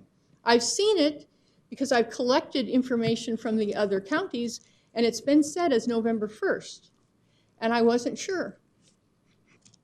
It is 7 post office days that you need to get it into. Then you have to include a Sunday, and then you have to include the day before, because people need to know that that simple instruction can vary depending on when they drop it in the drop box. So to be safe, you add 1 day at that end. And then, setting up my calendar and getting it straight as I could with all of it marked, I went back in. And I said, what about this date, November 8th? Do we count that? What if it doesn't get delivered by 7 o'clock? And a very experienced postal person said, nah, don't count that date, because there could be a problem. That person knows the Postal Service, and he knows the inside outs of it. You're making your point, but you're making it over and over and over again. I'm going to say that it is not 7 days, it is 10 days. Then say it like that. It's not 7 days, it's 10 days. That's it. You don't have to go dwell into the reason you did the research. We already know. As respectfully. Respectfully, I'm letting you speak respectfully. But again, respectfully, you should consider the fact that we have a full agenda to deal with. So please get to your point. To have an open meeting that includes all of the citizens of Yuma that care about this. I was careful not to be as respectful as possible, and I'm trying to let you know some of the things that have been accidentally but falsely presented in front of you. Right, but you've done this 3 times, 3 consecutive times. We already know. No, I have not actually. This was the second page that I wanted to cover, and I was only given 5 minutes at the agenda, on the agenda, quote, of the Elections Committee meeting. I think, despite what you're thinking, evidently, at this point, this is a critically important issue. Our whole government is in trouble, not because it's going to be the Democrats that win, or the Republicans, or the Libertarians. It's because people don't trust our system. And all of you know that you wanted the ballots open box 24/7. We've already established the reason for taking them out is bogus. The preferences of a relatively extremely new recorder has been given, and I'm telling you, my preference, please, if you need more money, give it to them from the county. If they need advice and help from you to do it, give it to them. And all of you, please, even if the recorder wants to stand up and say, I'm going to ignore all of you, which he evidently is entitled to do not vote to approve that. Please do not. In store faith of mine, and also the gentlemen that were up here, this is a really scary time, and you are the people that need to keep it safe in the mind as well as in the reality of your citizens. Thank you. Thank you for enduring. Thank you, Jennifer. All right, so is there any more questions or any more comments? Because we're gonna vote on this. Anybody has any comments? Anybody wants to make, now you can make your motion. I made my motion Your motion is what? to approve as The presented. location as presented. At the locations as presented by our recorder and elections and the board. Is there a second? I'll second. All right, so there's been a motion and a second to approve the item as presented, which is to approve the locations with 24-hour access and 3 of them, and the other ones to remain with the ballot box inside the library. Is that what you presented? With- And I just want Mr. to, Chairman, with the cameras, correct? yeah, with the camera. And I just want to say, while the recorder may be relatively new at this, Mrs. Anderson. Tiffany. You know, well, I know Tiffany, I just didn't want to say Miss Tiffany. It sounded a little weird. So Mrs. Anderson has been around for a while. She is the actual election director. And there was a point of history where we assigned the recorder the task of, you know, having final oversight on the election. But the election process is actually handled by Tiffany, by Mrs. Anderson. And the recorder being new at it may still have, I mean, you did a lot of research. So anyway, the fact is that all we're approving is the locations, and all you're doing is making sure that in some of those locations, the access is 24. Now, one final question, and you, Tiffany, I think you need to comment this. How many boxes were there before you guys limited the access to the boxes? Chairman Reyes, in the 2020 primary election, we still had 5 boxes. We had one 24/7 in front of the recorder's office, and there were 4 total. 1 in front of the recorder's office, 1 in Somerton, and 2 in San Luis. For the general election in 2020, those were expanded to 8 locations because of the concern about COVID and folks maybe not feeling comfortable coming into the vote centers.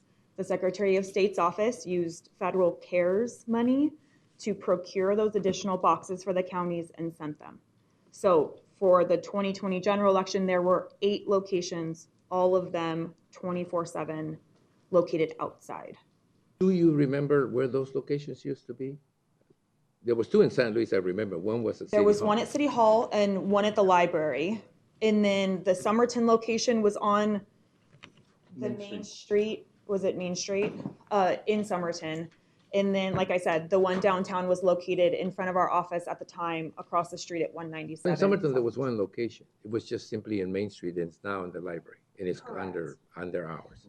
So we didn't change the number of ballot boxes. We changed the location of the ballot boxes. Is that correct? Because we're talking about 2 in San Luis and 1 in Somerton. So for the 2022 primary, the drop box in front of City Hall in San Luis was removed because, as we mentioned, it was low capacity and it was malfunctioning. The lock was malfunctioning. And so it was at the library. And then we removed 1 from Somerton. I believe you had 2. No? We had 1. There was only 1. Oh, Sarah Howard, Voter Services Coordinator. We had the ballot box in Somerton, the Heritage Pole location, which was really not in good sight of camera view. So for security purposes, that one did come away. And we also had one, I believe, at the library, which is now still Inside. at the library, but inside. Right. Mr. Chairman, I just got a question. We're talking about moving. Right now, there are two polling places or voting locations, Welton and Somerton, that more or less don't have 24-hour access. Those are the only two. How hard would it be to move those two Outside. outside? I have to check with facilities and make sure and coordinate with the libraries. to Would- see if it could be done. And would we have the ability to monitor those? Would they be under camera monitoring? They were all monitored before, outside the libraries. I think we can find a compromise here. We want to make sure that all those boxes in those places have 24-hour access. It's really what we want. I know we're going to miss 3 because I think that's what Jennifer was making a point of, but at least the ones that are available will be available 24 hours instead of inside the library. I think we can try to accommodate that, or basically we will give you all the tools that you need, any money that you need to make sure that you do that. And I think that would be a compromise. We approve the locations, we just move those ones Just outside. those two locations. Those 2 locations outside so that they're available 24 hours. I agree with what Martine's been saying. We need to make sure there's access. I wish this would have come, I mean, we moved these months ago. I wish it would have come to light a little sooner. But if all we have to do is move 2 to get the 24-hour access, That's right. we can make that Mr. happen. Chairman, I would I amend agree. that motion to include the location approved, but moving them outside, as long as we can ensure voter integrity. That's the number one concern. All right, I know we can't probably at this time, and I don't know because I'm just looking at the locations, not at, there must be additional locations, because Jennifer mentioned her accessibility was limited because she lost her Dropbox, I suppose. So the question was, where were they before? There was 2 in San Luis and 2 in Somerton. There's 2 in San Luis now and 1 in Somerton that needs to be moved out so people can have access. What else? Chairman Reyes, there's one Dropbox in San Luis. It's at the library. So the one in front of City Hall that was previously there in the 2020 Well, it was election moved cycle was outside. removed. It's moved outside. And as we mentioned, for Somerton, there used to be one on Main Street. In addition to the library, the one on Main Street was removed. So Somerton still has their Dropbox located at the library. We're not having to change any locations. We can prove it, just move those 2 outside, under security, that they're Mr. secured and Chairman, monitored. Just as a procedural, you have a motion to amend on the floor without a second. Yeah. I'll second the amendment. Right. So okay, so you understand where we're going. We're just trying to make access 24 hours to those locations that you already picked, and that's already been going through the process. I do want to remind everyone, the reason we moved that process into committees and into your task, it's not politicizing. And I don't think that as a board of supervisors elected by the people, we have that kind of choice. We have to take it up, and that's why we open up that item and we're having this discussion. Because I think that all you're asking us is to approve the locations, but we're going to amend that, and I think we need to take a vote on it, to go ahead and approve the locations, but move them outside so they'll be available. Just for my clarification, are we leaving the main library Dropbox inside the library? I think we should move them all outside if possible. If we can monitor them. If we can monitor, move them 24/7. outside, 24/7. Anything you can monitor 24/7, return it to a place that people have And if access we to. can't, it must remain inside. So the idea that the state statute requires that they be monitored, I don't think ceases to apply. It applies anywhere you put them. And state statute actually doesn't require them to be monitored. That's outlined under the ballot Dropbox security recommendations in the elections procedures manual. Well, we like to have them available 24, and we like them to be monitored. They are for the monitored, security- sir. For the security Beyond of people. reproach. Beyond reproach. We just wanted to accommodate the fact that I think that no matter what we do, we're not going to make everyone happy, but we're going to try to, as much as possible, make the voters, have access to those. I know, Tiffany, every once in a while, Mrs. Sanderson, every once in a while your answers seem a little stiff, but it's just your style. So we understand that. Saying that if there's blue boxes to drop them on didn't seem to be a very appealing response, but anyway, go ahead. We got to vote on the motion. Discussion, you may want to have the clerk read back the amendment to make sure it's what Right, you the want. 'Cause amendment I is- feel like you want to expand it. I think this is moving pretty fast into other areas. So, okay. So the amended motion actually was a motion to amend the original motion establishing the fact that we're moving outside just to Somerton and Welton. But now we're talking about the main library. So I think that there was a motion in a second. Will you read back my amended motion?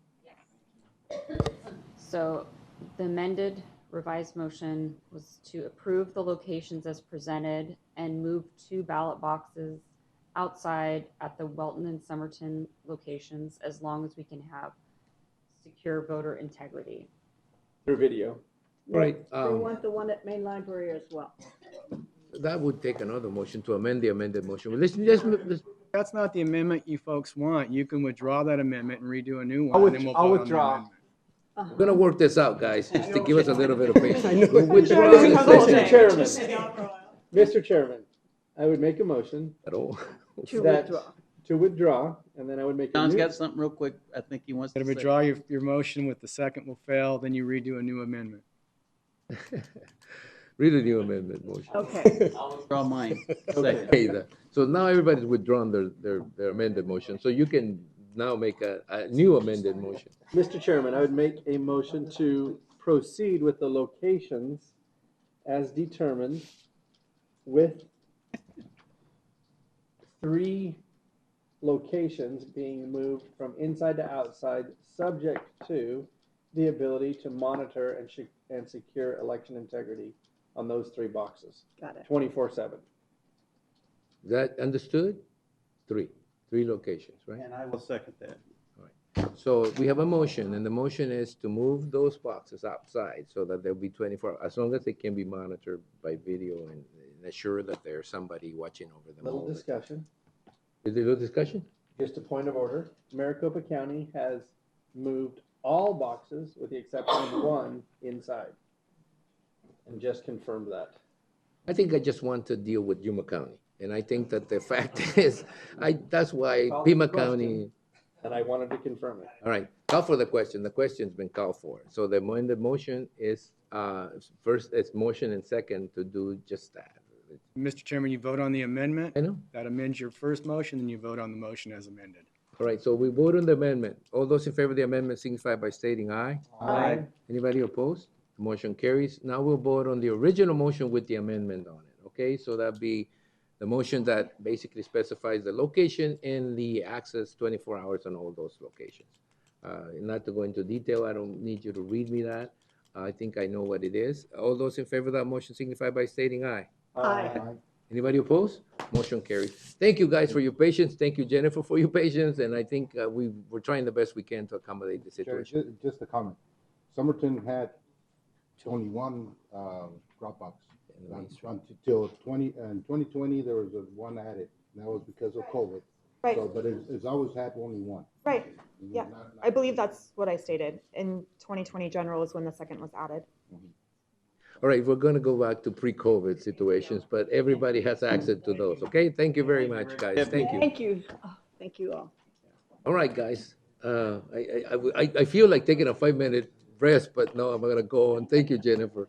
We're going to move on to item 11, at the consent. Yes. Está bien. Did I pull that one? I don't even remember now. No. You asked for the engineering to authorize the chairman of the board to assign assignment of assumption of franchise forms, transferring the water and sewer franchises from Far West Water and Sewer Incorporated to Foothills Water and Sewer LLC for the purpose of providing water and sewer services. Frank?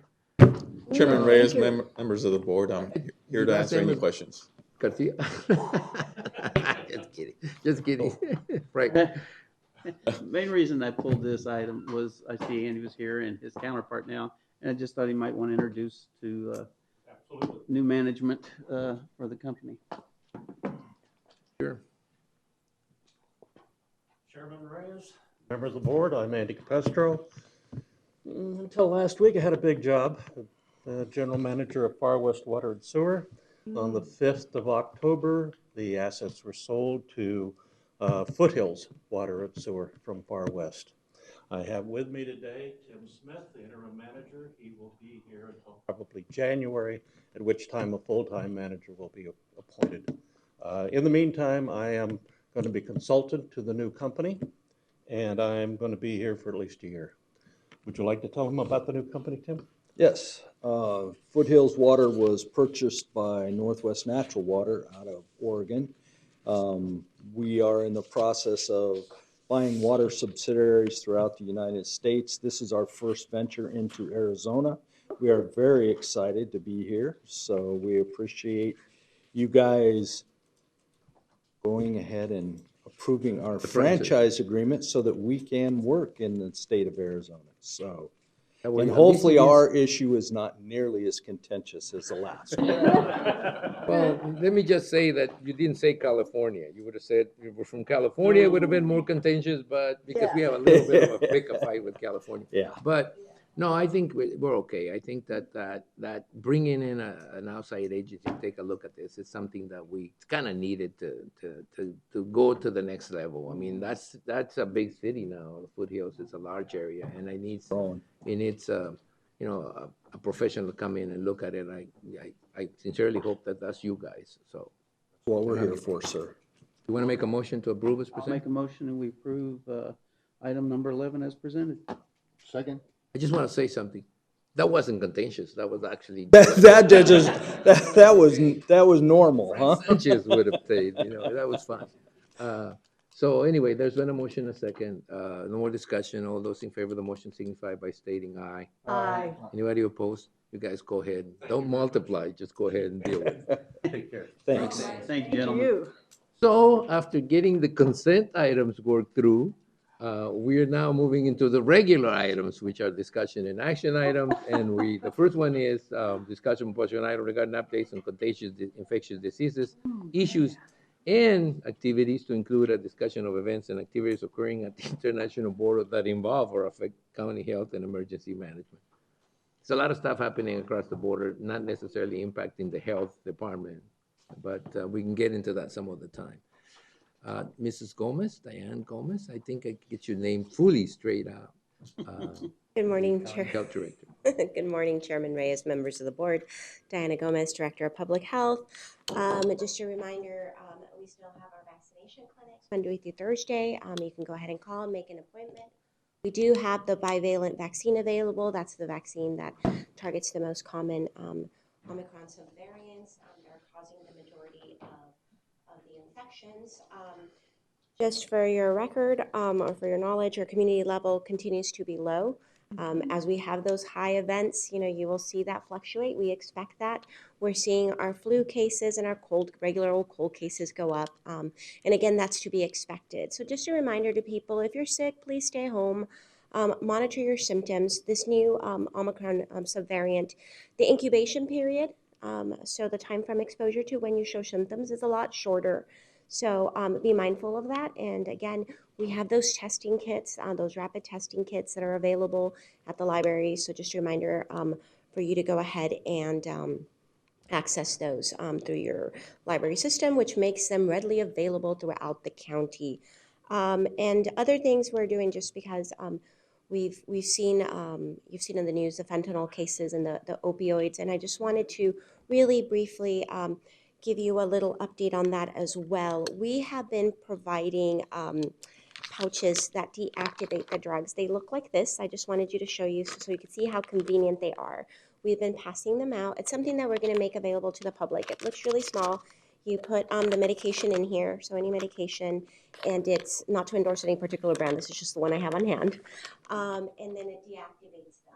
So right now, we've given some out to some of the NGOs, but as we move out in the community, just like we did with PPE, we're planning to make those readily available. So we just gave some out a little while ago, but we'll go ahead and order some more and just What exactly do they do? I'm sorry. So it's a drug deactivation system. So you can go ahead and put any medication in here, whether it's liquid or pills. You put them in there, shake it, you deactivate it. It's a product that's charcoal activated, and then you can just I know there's drop boxes also at different, like in law enforcement agencies, like fire departments. But sometimes since you can't have it, we want people to have these and have And access they can to throw them. it away. And then they can safely. throw them away as long as it's in the pouch, and it deactivates the drug. So again, really easy. Another resource we want to make available to the county. We've also been we've seen our cases of opioid overdoses increase throughout the year. So one of the other things that we're doing is we've been providing Narcan. Narcan, as you know, or naloxone, is something that counters the overdose process. Very simple, nasal, something that you can have on hand. We've been partnering with nonprofits and some of the agencies that serve the community. And again, these are provided free of charge. You're going to see an opioid awareness campaign. If you've seen some of the new updates, you've seen that they now the pills are multicolored. Yes. So yeah. So we are going to step up our awareness and outreach campaigns just so parents know what to look for. And again, making these tools along with fentanyl testing strips to our law enforcement partners so that, again, it's another resource that the community has. So really quickly, I just wanted to share this with you in case you heard about it or you had somebody reach out to you. But again, it's something that, we've been working with PPE and providing some of those resources to a lot of our community partners. This is just something that we're going to add to the inventory. We wish we didn't have to, but obviously it's something that's necessary, and we'd rather be proactive and make it available when needed. Thank you. Thank you very much for being so proactive on some of these issues. I know there are issues that affect all the counties much more directly sometimes, but it's never a good policy to wait until you're in the middle of a crisis to deal with it. So thank you very much for the foresight. Yes? Mr. Chairman, Diana, do we have a number of the number of people who are dying from drug overdoses, basically from fentanyl and opioids? Do we have a? So by year, it's been steadily increasing. So we saw in 2019, 19 deaths. In 2020, we saw 28. And then this last year was the highest with 33 deaths. And most of those are obviously accidental overdoses. So again, along with our partners in the community who do treatment and use some of those services, this is just another tool. With this particular tool, it doesn't have any contraindications. So if it's not an overdose, it won't affect them negatively. Oh, good. Is the health department getting the numbers from COVID? Notwithstanding what the president said, I don't believe that getting used to so many deaths every month or every year are good policy. What do you have a number, or do you get reports Of deaths? COVID, yeah. COVID I'm sorry, I related? don't have that on me. I could tell you that this month so far, we've had 172 cases. And again, those numbers are probably low because they're underreported because the availability of rapid tests. So unless you go and get a PCR lab test, but a lot of people, when they have plans, they want to know right away. So if you're doing a rapid testing strategy, we recommend that if you believe you've been exposed or you don't feel well, you test. And then most of those kits have 2 tests in them. 12 to 24 hours later, you take that test again if you're using a 24-hour, and then that makes it much more accurate. As you're planning for the holidays in your travel plans, always plan for the person that's most vulnerable in your group. So the person that has the underlying conditions, and take those precautions based on that, just to err on the side of safety. But again, I think that we measure the seriousness of almost anything by the number of deaths that are recorded in that specific area. Flu is going to become one of those things, or it has become one of those things that's simply forgotten because the numbers went down. But if they go up, I do have people I know that died from flu before the pandemic, and I know during the pandemic, because of the measures, the countermeasures for the pandemic, that went down. But if we go by what happened in Australia or New Zealand or those places where things happen first and then they happen here, we're going to be having a very busy flu season, which leads me to believe that we sort of got used to listening to the fact that 20,000 people die from flu every year, and we think that's sort of like normal. I do not believe we should take that attitude with COVID. I believe that we should be at least cognizant of the fact that the availability of all these things, it makes it a little easier to deal with, although that's difficult to say, than other infectious diseases, but because we pay so much attention to it. But it's still something to be considered, especially the new Omicron variant that's coming up. And we will keep an eye out, not just on that, but the level of hospitalizations and hospital admissions.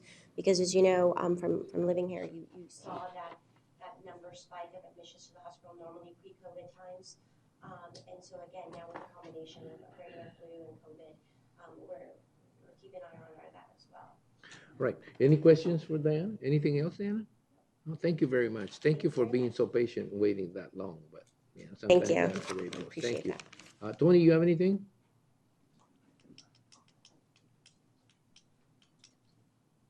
Mr. Chairman, members of the board, I don't have anything for you unless you have any questions of me.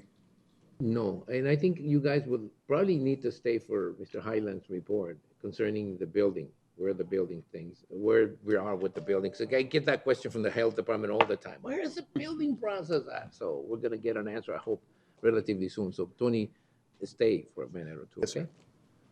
Okay, thank you very much, Tony. And we move on to the next item, which is discussion and possible action to allocate all or portion of the ARPA Local Assistance and Travel Consistency Fund, Public Lands Fund for County Fiscal Year 2022-23 for road maintenance CIP projects. Yes, we will. I'm just kidding. Good morning, Chairman Reyes, members of the board. Santos Guerrero, I'm the Highway Maintenance Manager for Public Works. We got a presentation for you guys here. I get the honor of doing it now that our Director Josh got promoted. Oh, he should have done this. You know, Breaking you in. Is this to control the PowerPoint? Well, we think so, but you have to point up there. I think they are.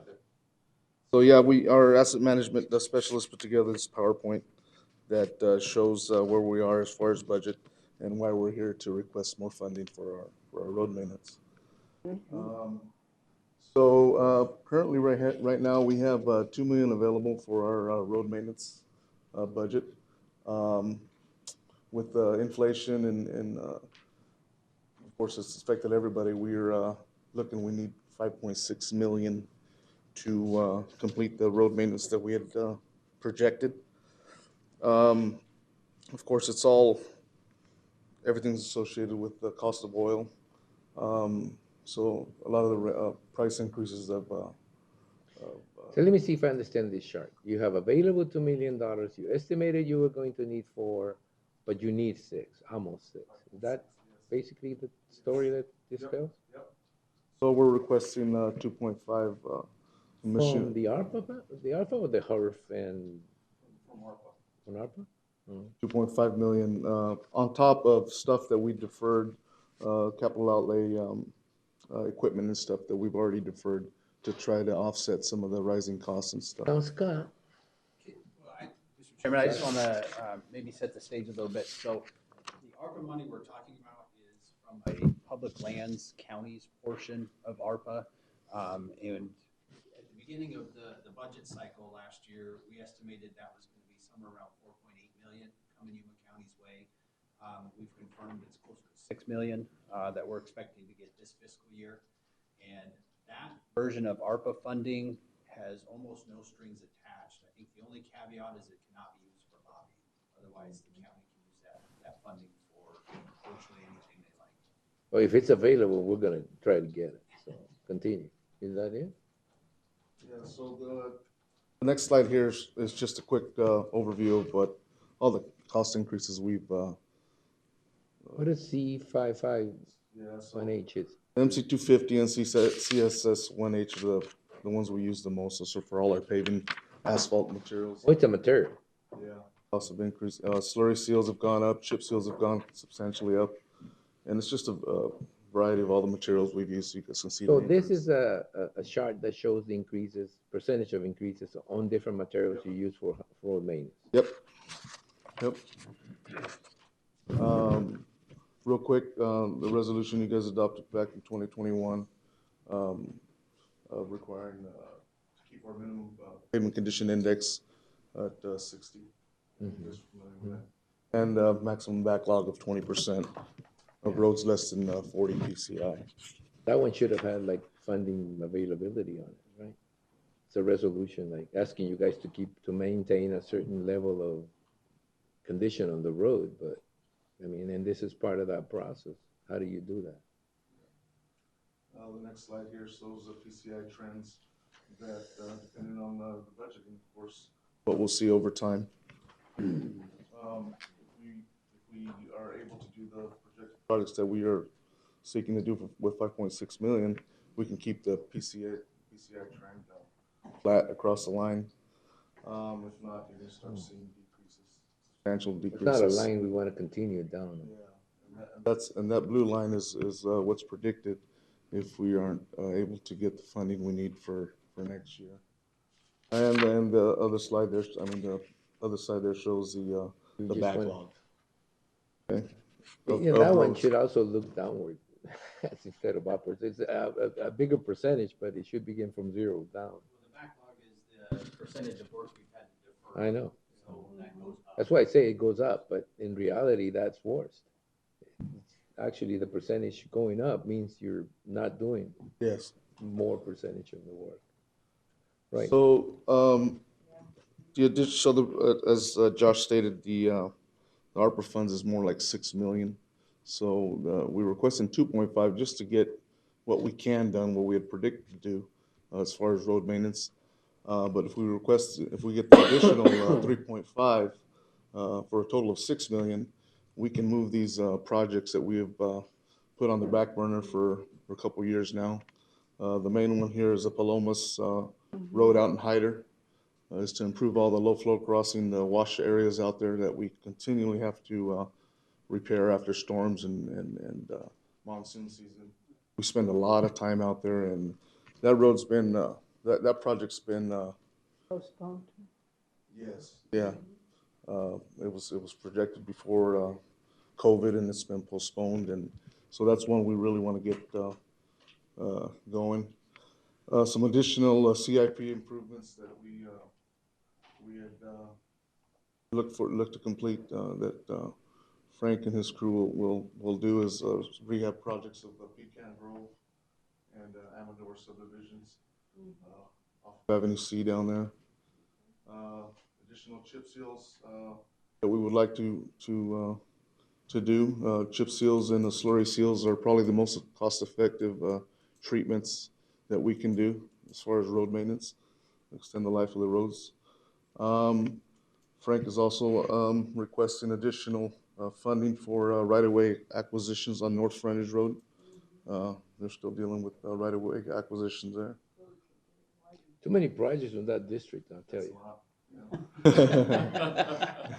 Hey, I got most of the roads. Subdivision and the. I got most of the roads. Yeah. Rural roads anyway, huh?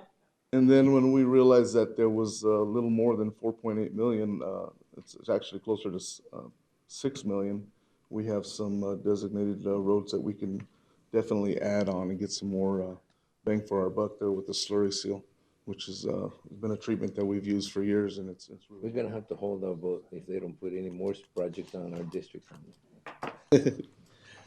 Just a quick note, the Palomas and the washes out in Hyder, we've spent substantial amount of time out there, and it's overtime and on repairs. Just last year, we paved and chip sealed that section of road, and we did lose some section of pavement out there during the storms this summer. We could see. That's the bad thing about out there. You may not get any rain in Yuma County, but it rains up there heavily in the Eagle Tails and north of there. It gets nasty. And I'm not looking forward to that decreasing. I am thinking that's what we gotta get. That's a norm we gotta get used to a little bit. It's just a matter of improving. Projects down on the Orange Grove area or the 17, 17A, 16A, 17B. Stuff being planned. We're looking forward to seeing those. Some sort of CIP project or something. Yeah, so that's just a quick summary at the end. $2 million isn't sufficient for what we have planned this year. Being that we have the funding through that ARPA, we'd originally, of course, request 2.5 to do what we can, what we'd scheduled. But if we can get the total 6 million, we can get everything done that those CIP projects moved up and get engineering start working on those, and that'll give us a big jump on the next couple of years. Well, I need a little prodding here, but not too much. So I think that the supervisor whose district is going to mostly benefit from this should be the one making the motion. I I will agree. gladly make the motion that we approve additional funding allocated from the ARPA local assistance. You basically, Word that. I'll second it. okay, so you basically tell us you're going to request 6 million. 6 million. Right? Yes. And basically, are those including the 2 million that you already have, or is it additionally? I'm just sort of a little. In addition It's to an the 2 additional? million that we have, yes. All right, so you're actually going to try to get 8 million put together for these projects, all the projects? Yes. CIP, okay, Yes. got it. All right, there's been a motion and a second to add or to apply for the maximum. Who did this? I second it. She seconded, the supervisor. I beat you. seconded. So there's been a motion and a second. I think, Santos, you've done a great presentation. It's short, concise, and precise to the point. So there's been a motion and a second. Any discussion? Oh, Frank Sanchez. I know he's Sanchez. Chairman Reyes, members of the board, I'm Frank Sanchez, county engineer. I just want to add that those couple projects, the low flow crossings, those plans are pretty much complete. So as soon as we get that money, we should be able to get that project out to bid for construction. And the Pecan Grove and Amador Lane, that would be a mill and fill. So it takes about a month to get those projects designed and completed and then put out to bid. It's strange. The county doesn't do anything in a month and a half. Wait, right. But, you know, Right. we'll look forward to, maybe Josh moving into the deputy administrator will help. All right. Right, the motion's been made and it was second. All those in favor of the motion signify by stating aye. Aye. Anybody opposed? The motion carries. Thank you, Santos. Thank you. Santos. So we move on now to County Administration, Construction Manager. Here, presentation with Thank new you, County guys. Construction Project Director David Highland, and discuss the status of the new County Administration Building, 187 South Main, as well as the overall facility construction project. And I'm telling you, David, I'd like to see that before my term is up. But go ahead. And you showed the hidden stairwell. Woo! Oh, you saw a little preview, huh? Okay, Yeah, I very good, looked at very it good, already. very Yeah. good, yes.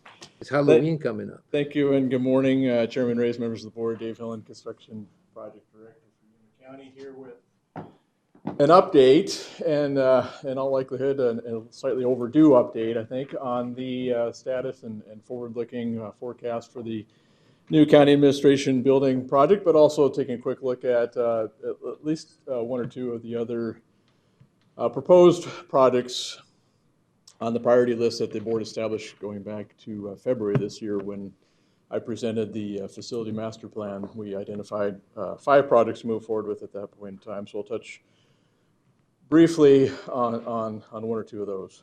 We have a new clicker, so I'm going to have to get used to this. Is it this one? This one. There we go. All right.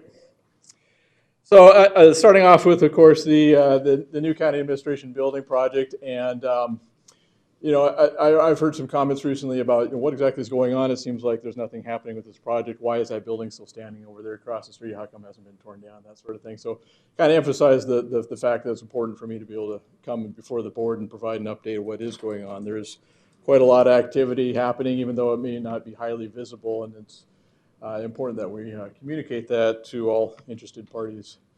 So just to look at real quickly, and by the way, this is a presentation and discussion item. I'm not asking the board to take any action on anything today, but by all means, you know, you control the pace here. So let me know if I'm lagging in any area. If you want to move along to anything in particular, happy to do so. I want to take just a minute though and look a little bit at some of the milestones on the county administration building project that have been reached going back to August of 21 when this project was formally initiated by the board with a couple of fairly major events, if you will. We had already decided on this version of this project, which involves the purchase of an additional property across the street, demolition of all those facilities, and construction of a new administration facility there. So in going back to August of 21 was when we completed the purchase of that additional property at 185 South Main, the legacy building. It was also the point in time in which we brought our design firm on board. We had been working with BWS Architects previously under a separate contract to perform some of those feasibility studies that we looked at, from which we made the selection for this option.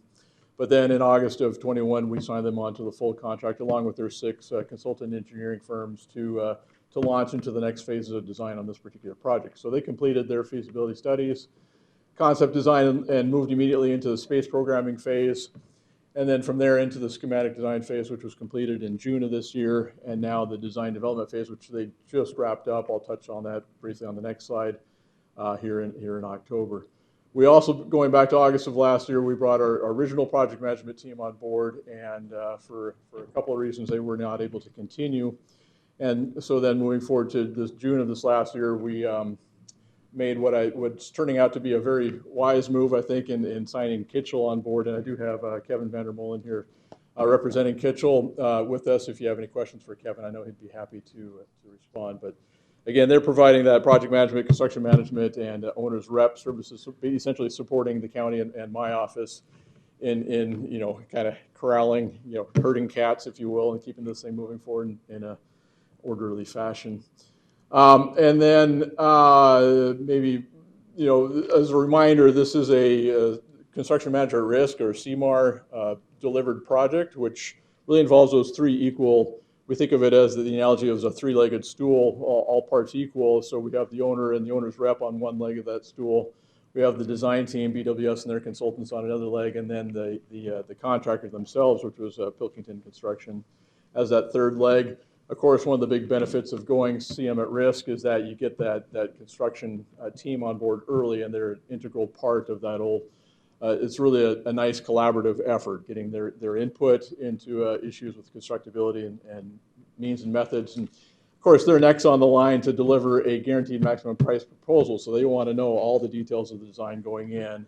So when they're standing here before you, as they will be before long, they have a high level of confidence in that proposal that they're presenting to build this facility.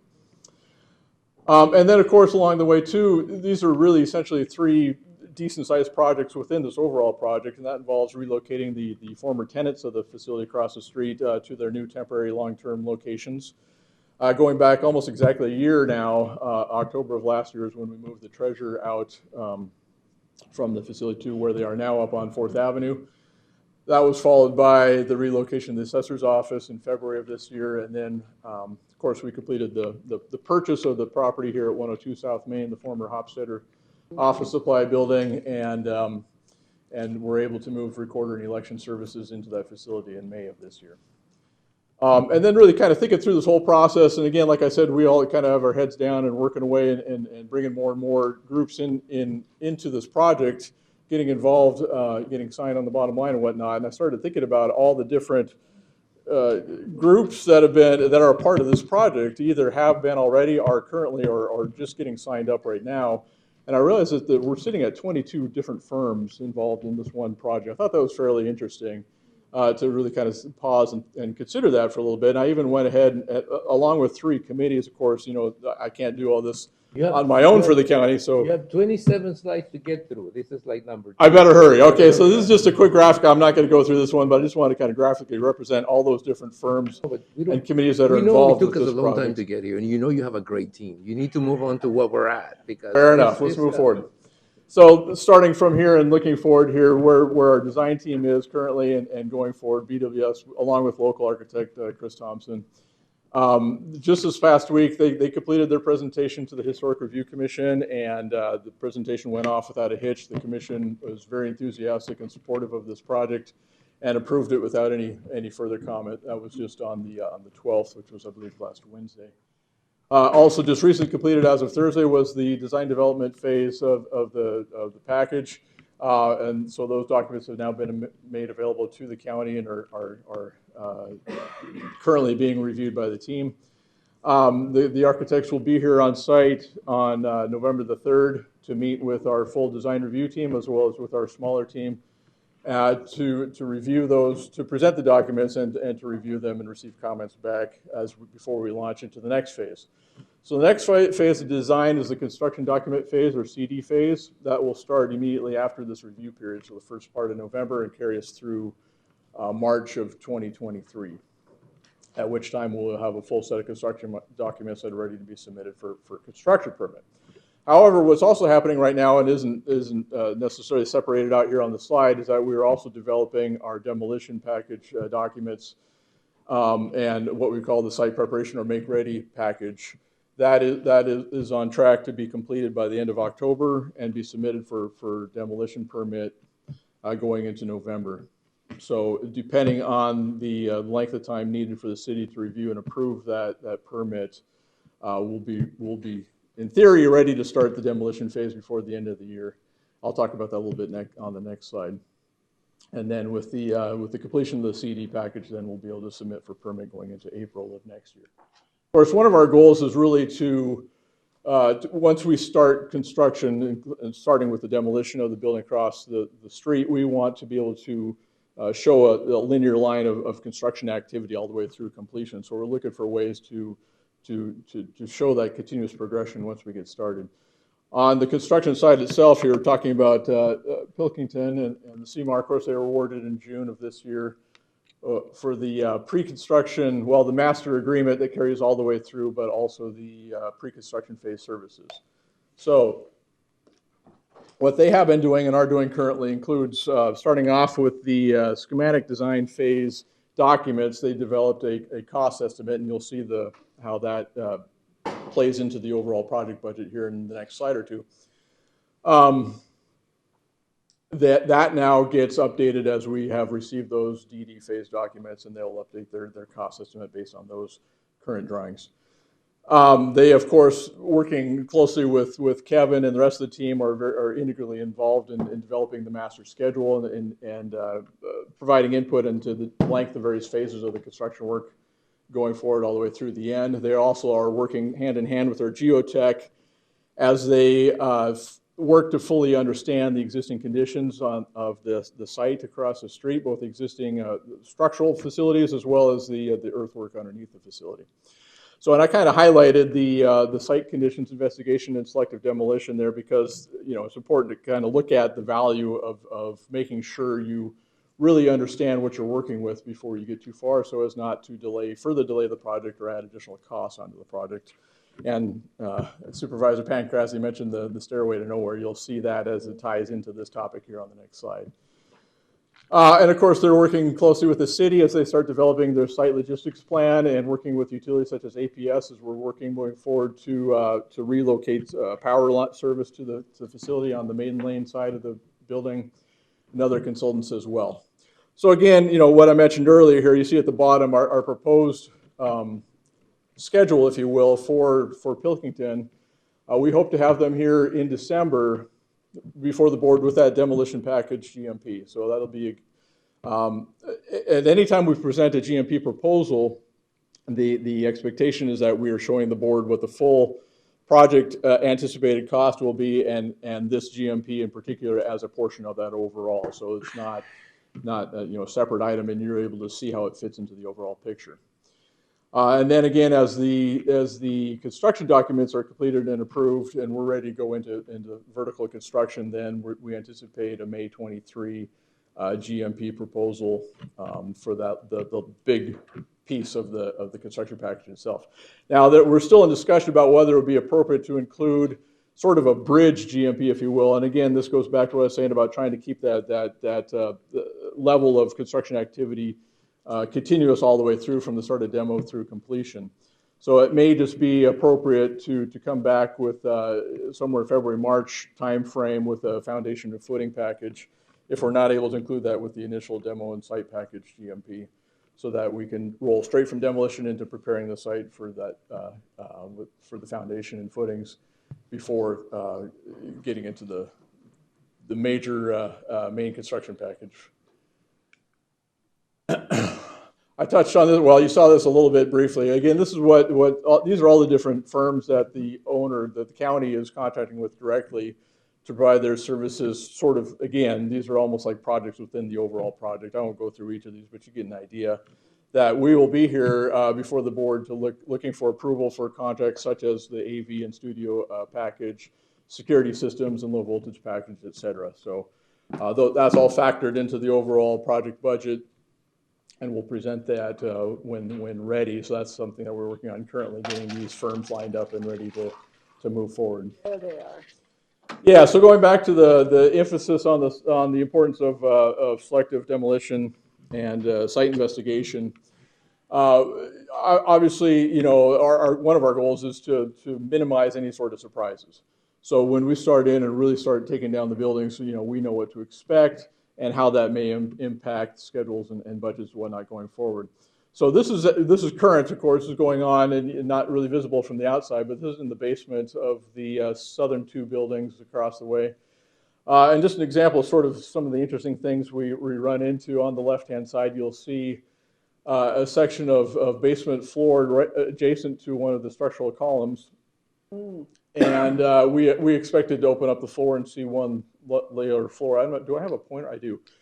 So cutting open this top layer, about 3 inches or so of concrete, well, we discovered another layer of concrete underneath, almost like a second floor. We cut through that and come through a third layer down here. And then the footing down below all that. So a bit of a surprise. We're not entirely sure. Of course, this building has a long history, and we're not entirely sure what all was going on here.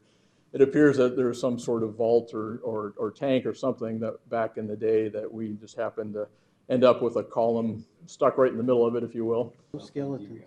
Is that a great big empty space underneath there that was? That was dug out. That was our contractor exposing that to understand how deep this footing actually is, and as well as understanding what the soil conditions are like around that. So the good news is that's excellent soil for building what we're proposing to build on that site. If you don't find like a body or something in there, that's gonna delay us for a long time. Curious to see. It won't be Jimmy Hoffa, but it could be somebody. And if we do, it may be behind this wall right here. This is on the Main Street facing wall. What we thought was interesting here is here's a structural column on the outside wall of the building. Beyond that, underneath the sidewalk, was a CMU block wall with a steel beam across the top. As we were digging into this block wall, we discovered no reinforcing whatsoever. So that obviously would not be an acceptable practice today to place that sort of steel beam on top of a wall like that. And then ultimately found out, you know, punching all the way through, we discovered, I don't know if you remember back a few years back, we replaced a portion of sidewalk on that southern wall where there's some glass blocks that Supervisor McLeod was very fond of those glass blocks and wanted to see them go back in. It was apparently the same thing was happening on the Main Street side here as well. There's actually two walls along that side, so we were able to dig through and discover that second wall. And good to know that all comes into play when you talk about how we take down this building and what's left behind and how it's all supporting this excavated site, so we aren't, you know, causing ourselves additional problems going forward. Find any more glass pieces in there? Not yet. I suspect we may once we kind of dig that area out entirely. There's your stairway to nowhere underneath the Legacy building, which was again, sort of fascinating. And this really connects that reminder, I guess, of how all three buildings across the street were all interconnected somewhere along the way. So where is that located? This steel deck you see is under the floor of the Legacy building on the south wall. The stairs come down into the basement of the three-story building in the middle. Yeah, isn't that weird? Yeah, who knows? I'm not sure, but interesting sort of thing that you discover. This is, again, another floor section, which is completely different construction materials, methods, and the concrete in a completely different sort of condition in the middle of the building. This is my favorite of all. This is the northwest corner of the Legacy building. That's your footing for the building. As you may notice, there's no concrete there at all. I don't know the history. I like to imagine maybe territorial prison inmates hauling this rock up from the river or something like that and placing it here with a clay brick, which isn't a real great structural. Anyway, it's just interesting to find down here. So that's the portion of the building that doesn't have any basement under it. It should come out pretty easily. That's the good news. All right, so here's the stuff that you're probably most interested in. Our schedule, again, this is something that Kevin's been working on day and night. If you look at the actual project schedule, it's I don't know, it's full-size sheets, probably 3 or 4 sheets long and probably 100 different lines of activity. I've condensed that all down into about 3 or 4 lines to try to clarify a little bit what's happening. So we're sitting right here right now, this highlighted October of 2022 is right at the end of the green lines are all the design process, if you will. So they're right at the end of design development going into construction documents, which will go into the latter part of spring of 2023. I actually showed it extending a little bit beyond the permit line, and that's just because they'll have some comments to pick up and whatnot. before the design team actually transitions into what's called construction administration, contract administration, where they then are taking off their designer hats and are coming out to ensure that what's being built is actually matching those documents and responding to any RFIs and that sort of thing. So where's the rest of that? I mean, where does it go to? Does it go to 2024? Does it go past? Yeah, so here's, this is 2023. So we're showing, I think what you probably are looking at or wanting to know about is actual construction, correct? Yeah. Which is the blue line. So this is Pilkington right now in pre-construction services here, the latter half of 2022, going into demolition and making make-ready site here in the early part of 2023. As soon as those permits, and again, depending on whether we have 1 or 2 GMPs here, that's the pink boxes are the times that we're coming here to the board with GMP proposals. They will, I know, I'm sorry, this is very difficult to see. This is 2023 right here, this box. I can see now. It's 2021, 2022, 2023, 2024, and possibly. And 25 down here with nothing in it. As of right now, the way the schedule lines out is that the bulk of the construction happens starting in late spring of 2023, continuing all the way pretty much to the end of 2024 with move-in and see all November, December timeframe of 2024. So roughly, we do need, working with Pilkington, we know we need a good solid 18 months of construction. So where you back into from here, it depends on the exact starting plate, and that will determine the rest of it as well. The yellowish boxes show when we expect to have documents submitted for review and permit. And again, the pink boxes here showing the GMP package deliveries to the board. Yes, sir. Could you start working, and Ian, can you start working on a invitation to me with every time with this stuff? He gave me a hard time. He said, well, you may get an invitation to like the groundbreaking or something. Get your forwarding address. But, as long as you don't name it the Tony Reyes, administrative building, the memorial building. As long as it's not a memorial building, I'll be fine. Go ahead, David. Finish it up because I mean. Very good. Well, and to just make a very brief point about schedules and budgets and whatnot, these are things, of course, that evolve over time and they get more locked in the further you move along. Of course, that's probably fairly obvious.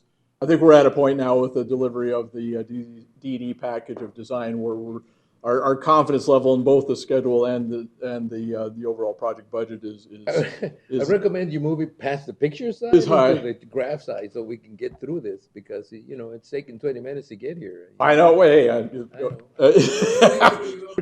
know that people, but I mean. This is same with the schedule. This is the budget sheet summarized down about as short as I can get it. So we basically have 4 categories here. Professional services, this is all your A&E design, project management, legal services, everything.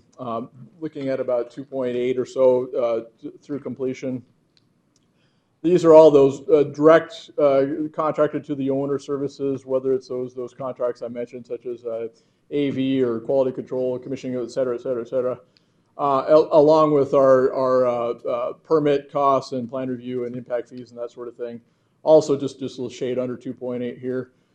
This is the main window, of course, is the construction portion of the budget. So this includes actual labor materials to construct, including demolition, all phases of construction, but also includes all those things that are a little bit more hidden, if you will, such as cost of insurance, bonding, taxes, et cetera, et cetera, et cetera.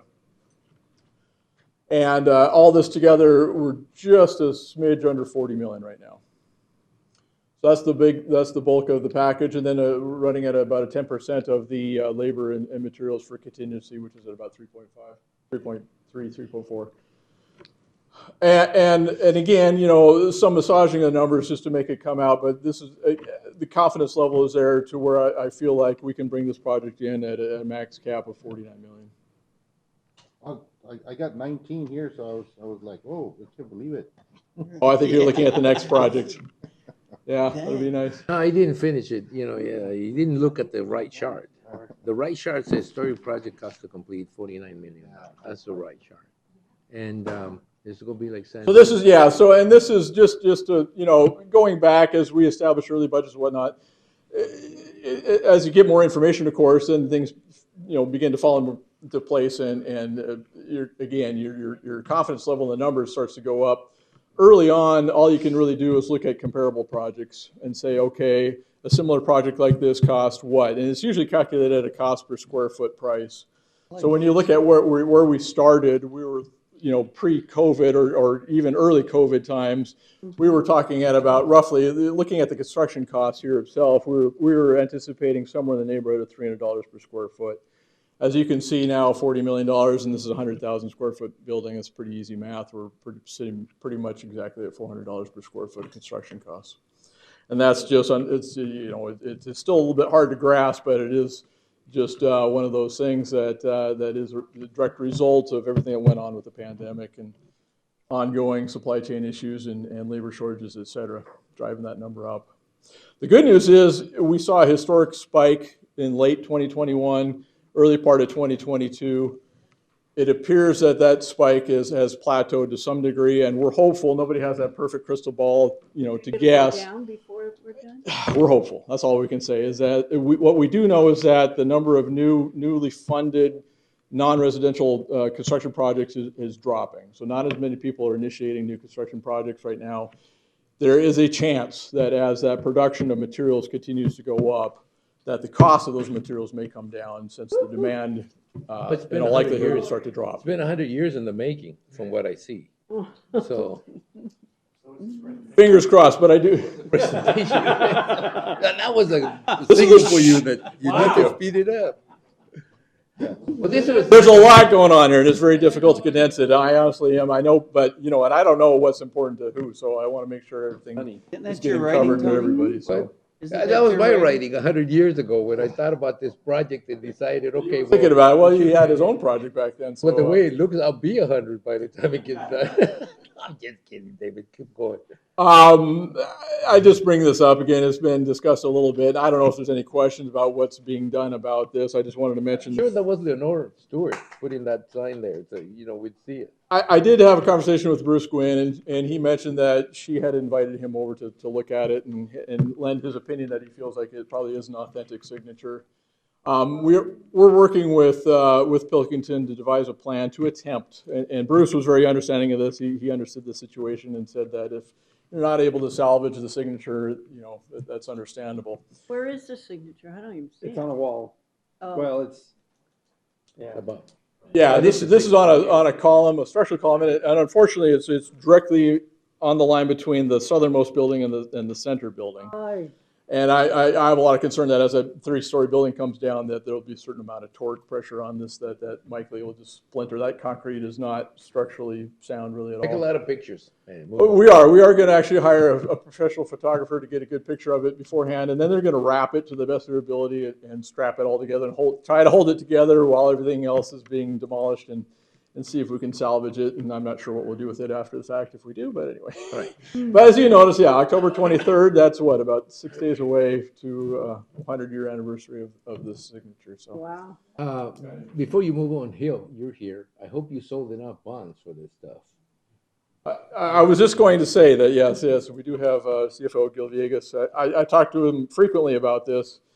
And of course, the original proposed budgets for these projects, as I mentioned a little bit ago, span a period of time going back to 2019 through 2021 before we really knew the full effect of what COVID was doing to construction costs. So the full 5-project program it really isn't doable through what was financed, but we do feel confident that we can tackle the main priorities at any rate.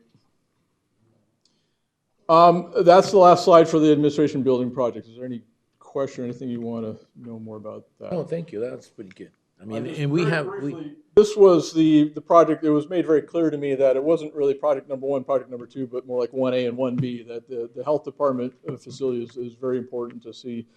And I think we all feel the same, that Diana and her staff have done a magnificent job of dealing with COVID and everything else given their conditions in this facility. So we're anxious to make some improvements to help them out a little bit as we were able to. We're ready to go into that next step. Where we are right now is obviously the board has selected the option that involves some new construction, expansion of the existing, and remodel of the existing facility as well. We've developed the concept plans to go with that in-house, and we've hired outside a civil engineer to perform a topographic survey to lay that concept plan over, make sure it actually does work. It does look good at this point in time. Our next steps here, and this is actually a question I have for the board, in discussions with Kevin and others, we feel like the best approach to delivering this project is a design-build approach. And what I would like to ask is if the board would like to see a presentation of some sort at a future board meeting, of course, or in a work session format of why we feel that's the best approach, and kind of discuss the pros and cons of design-build versus CM at risk or hard bid for this particular project. If you're confident with us moving forward this way, the benefit to us is that we know there are design-build teams, contractors and design firms that have partnered together in similar projects. It would be a qualifications-based The question is, to me, it's timing. Does this save us any time? Because in reality, it would actually. Yeah, I think we could shorten the design frame. And again, we're too early in this to come up with a real accurate time frame, but very generally speaking, we're getting that design. And of course, we don't want to have too much happening all at once, but we're cognizant of the fact that the funds that were acquired need to be spent in a timely fashion. Mm-hmm. So very generally speaking for this, I'm proposing the bulk of the design portion of this project taking place in 2023, and the bulk of the construction happening right behind it in 2024. But design build, yeah, those do overlap and merge a little bit, so it's not quite as linear as I'm showing here. Mm-hmm. Anyway, I'm happy to put something together if the board would like to see why we're proposing design build. Otherwise, if you're comfortable with that, I would like to see that. Yeah, what we like, David, is whatever it is that we need to do to get it to the point that we do something. I mean, that we move the process forward. I mean, without going through the whole presentation, it's supposed to cost us around $19 million now. Yeah, and what I would say with that too is, again, numbers being what they are, in this particular scenario, since a large portion of it is a remodel, we feel a little bit more confident in being able to set that as a budget number to design to, and say this is question for to you the design build team. Project. Yes. How do we do this remodel or this new construction with people in there? That's the sort of thing that keeps me up at night. So I appreciate you bringing that up. But one of the hopes, I guess, I would say, with this approach, this concept. This is building here, which is proposed conceptually at about 11,000 square feet of new space, will be essentially a standalone facility. So when you talk about mechanical systems, the existing facility at about 50,000 square feet runs off of a two-pipe closed-loop chilled water system.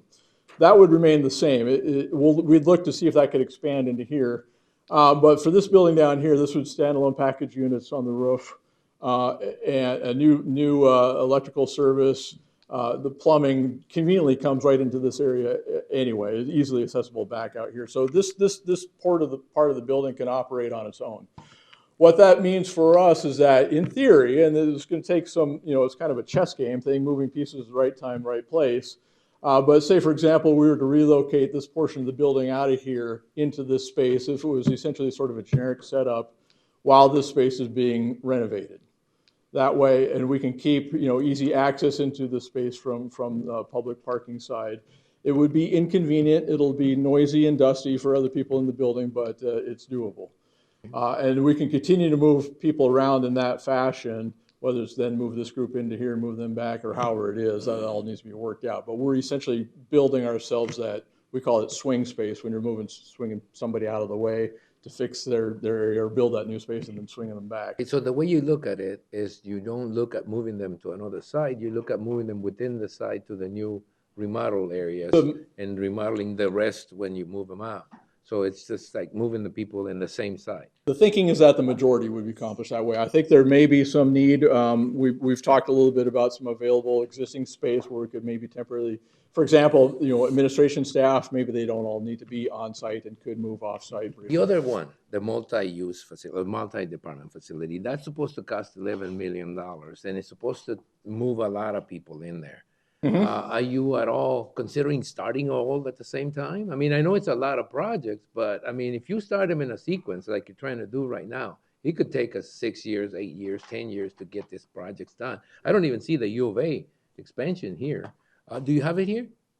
I didn't include that in this proposal. They were, when we last discussed them, we presented, I think it was 3 options for what to do with that facility, whether we're building a new site on the same site as the health department or elsewhere, or potentially renovating a building such as 102 South Main for that department.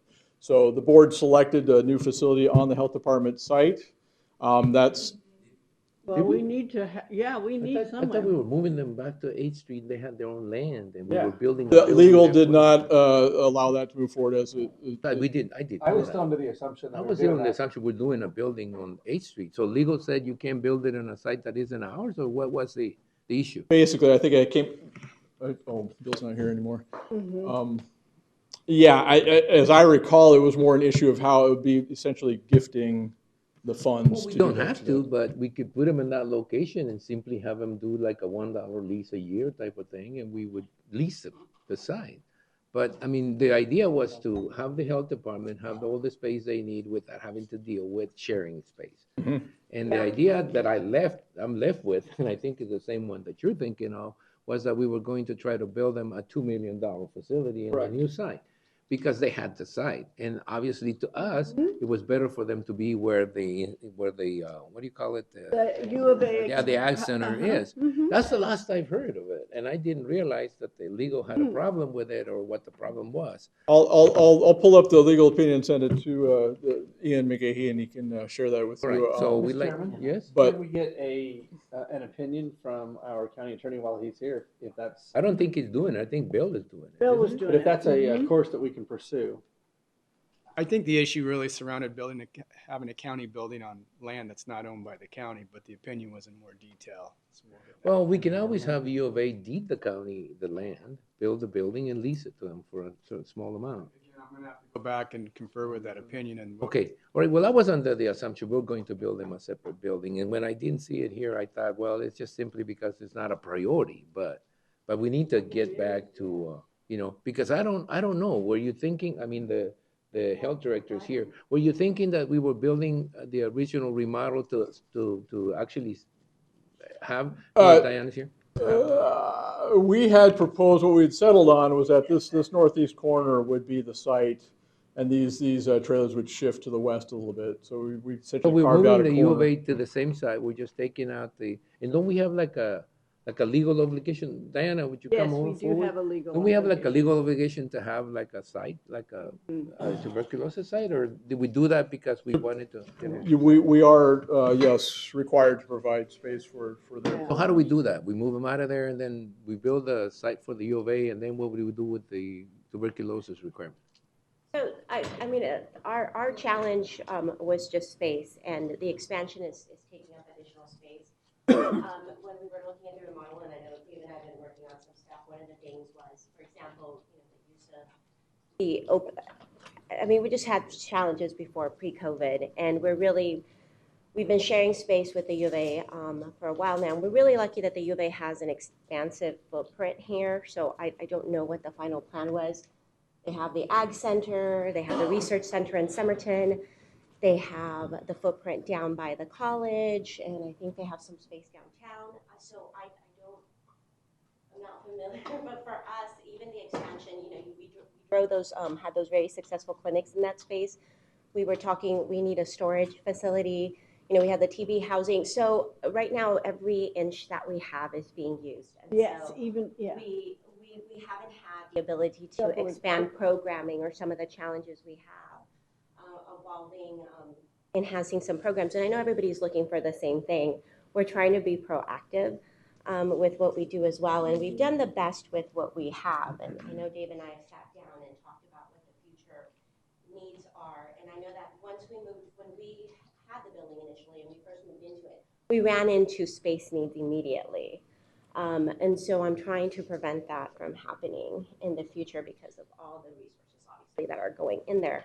We want a building that's flexible, multifaceted, that can adapt like we managed to do during the pandemic.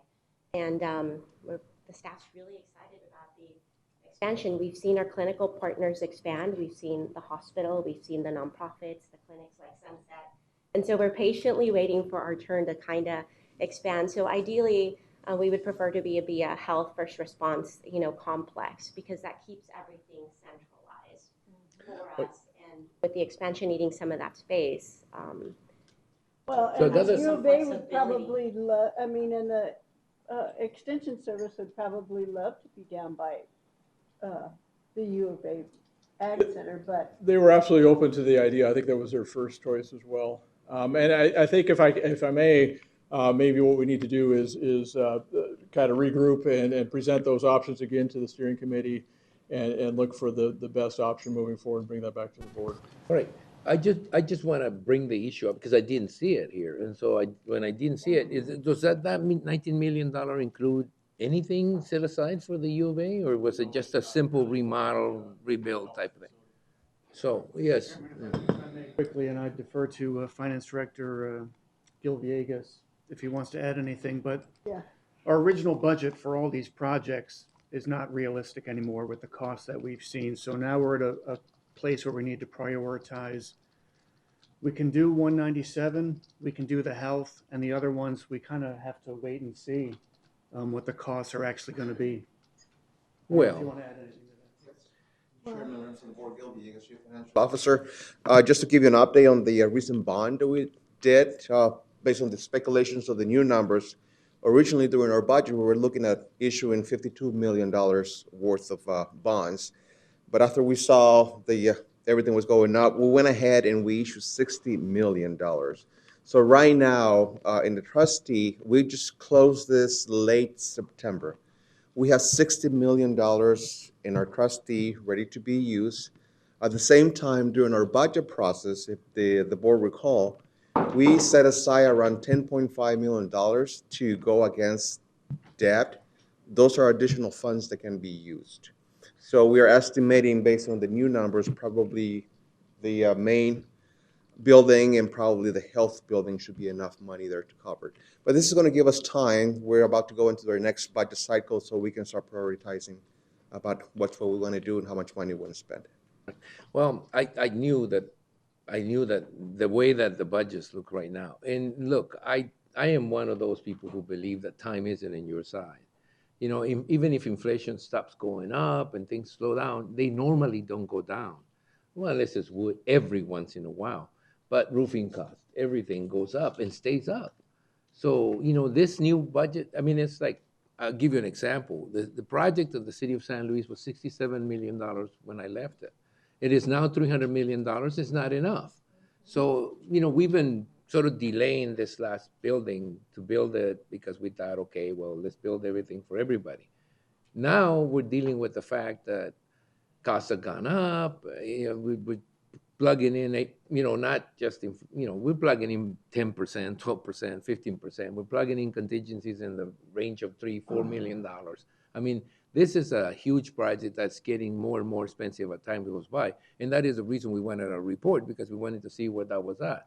But in essence, to me, part of the issue is when you have a project and you separate it, and then you have another project and separate it, and you have another project and you separate it, it creates like a need for moving costs. It creates a need for the contracts. So sometimes the contracts are going to be different. They don't work with the same people.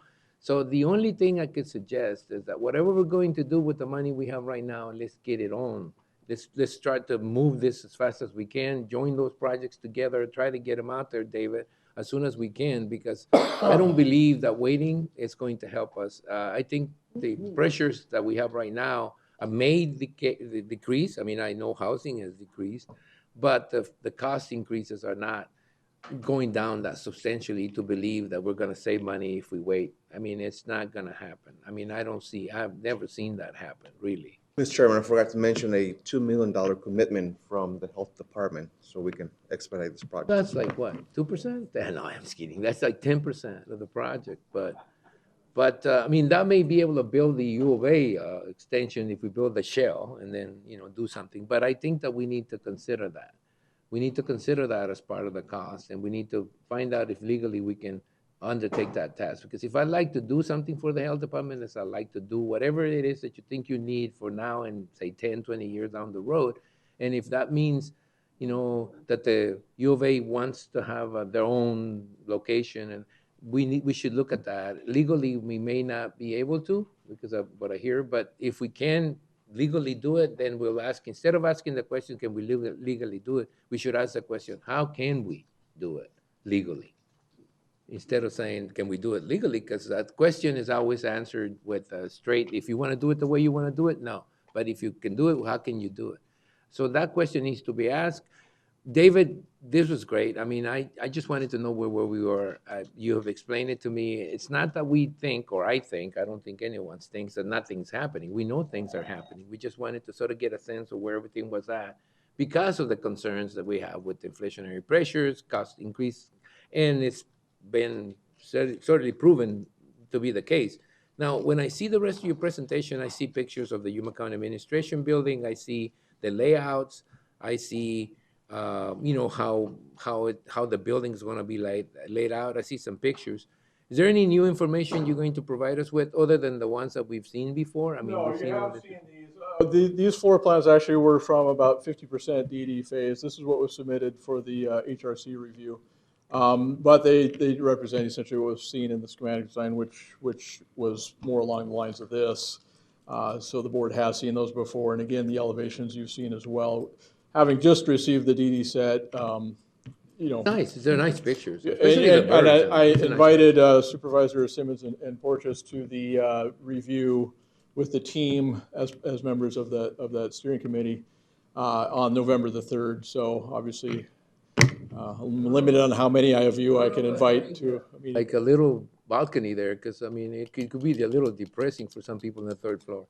But, so I don't know about having a balcony, but. Well, yeah, we'll keep an eye on them. How's that sound? Right. Well, it looks great. I mean, the building looks great. I mean, although I don't see how that could look like that, I don't think it's that open. That tree looks old enough. No, yeah, that's the south side. So there is the attorney's office on this corner here, and a very narrow street, of course, between Second Street. But it looks nice. It looks nice, and it seems to be moving forward at a pace that you guys can handle, which is always great news.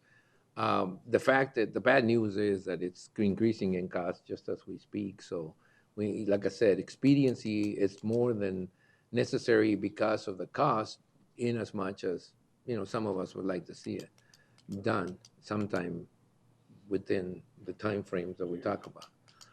David, anything else? That's all I have for you. Thank you very much. It was a very, very good presentation, David. Thank you. Thanks a lot. And thank you for staying over because I think you needed to hear where your project was at. And so thank you. Thank you very much. That's not necessarily the news we wanted to hear, but it is what it is. So take a deep breath and we'll move on to the next item in the agenda. And thank you, everybody, for showing up in case we had questions. The next item in the agenda is County Administration discussion on possible actions regarding state and federal legislative updates, which may include international issues, status of bill affecting Yuma County, timelines and composition of the legislatures and legislative strategies and priorities. There will likely be a PowerPoint presentation. There always is a PowerPoint presentation. They're just short. Good afternoon, Mr. Chairman, members of the board. Alejandro Figueroa, Economic Development and Intergovernmental Affairs Director for Yuma County. So I'll start with the state. County supervisors from across the state of Arizona, as you know, came together during the CSA's annual Legislative Policy Summit and adopted a policy agenda for the 2022 legislative session, which includes urging the legislature to enact sustainable funding for road building and maintenance, calling on lawmakers to support federal, state, tribal, and local efforts to increase investment in broadband infrastructure, requesting lawmakers to reject calls for pension system benefit enhancements without clear, measurable benefit for the tax-paying public, and eliminating mandated payments to ADJC. Additionally, the nine county policy proposals received the support of a majority of the CSA's board of directors and became action items. I'm glad to share with the public that one of the Yuma County's the biosolid restrictions proposal is among those 9.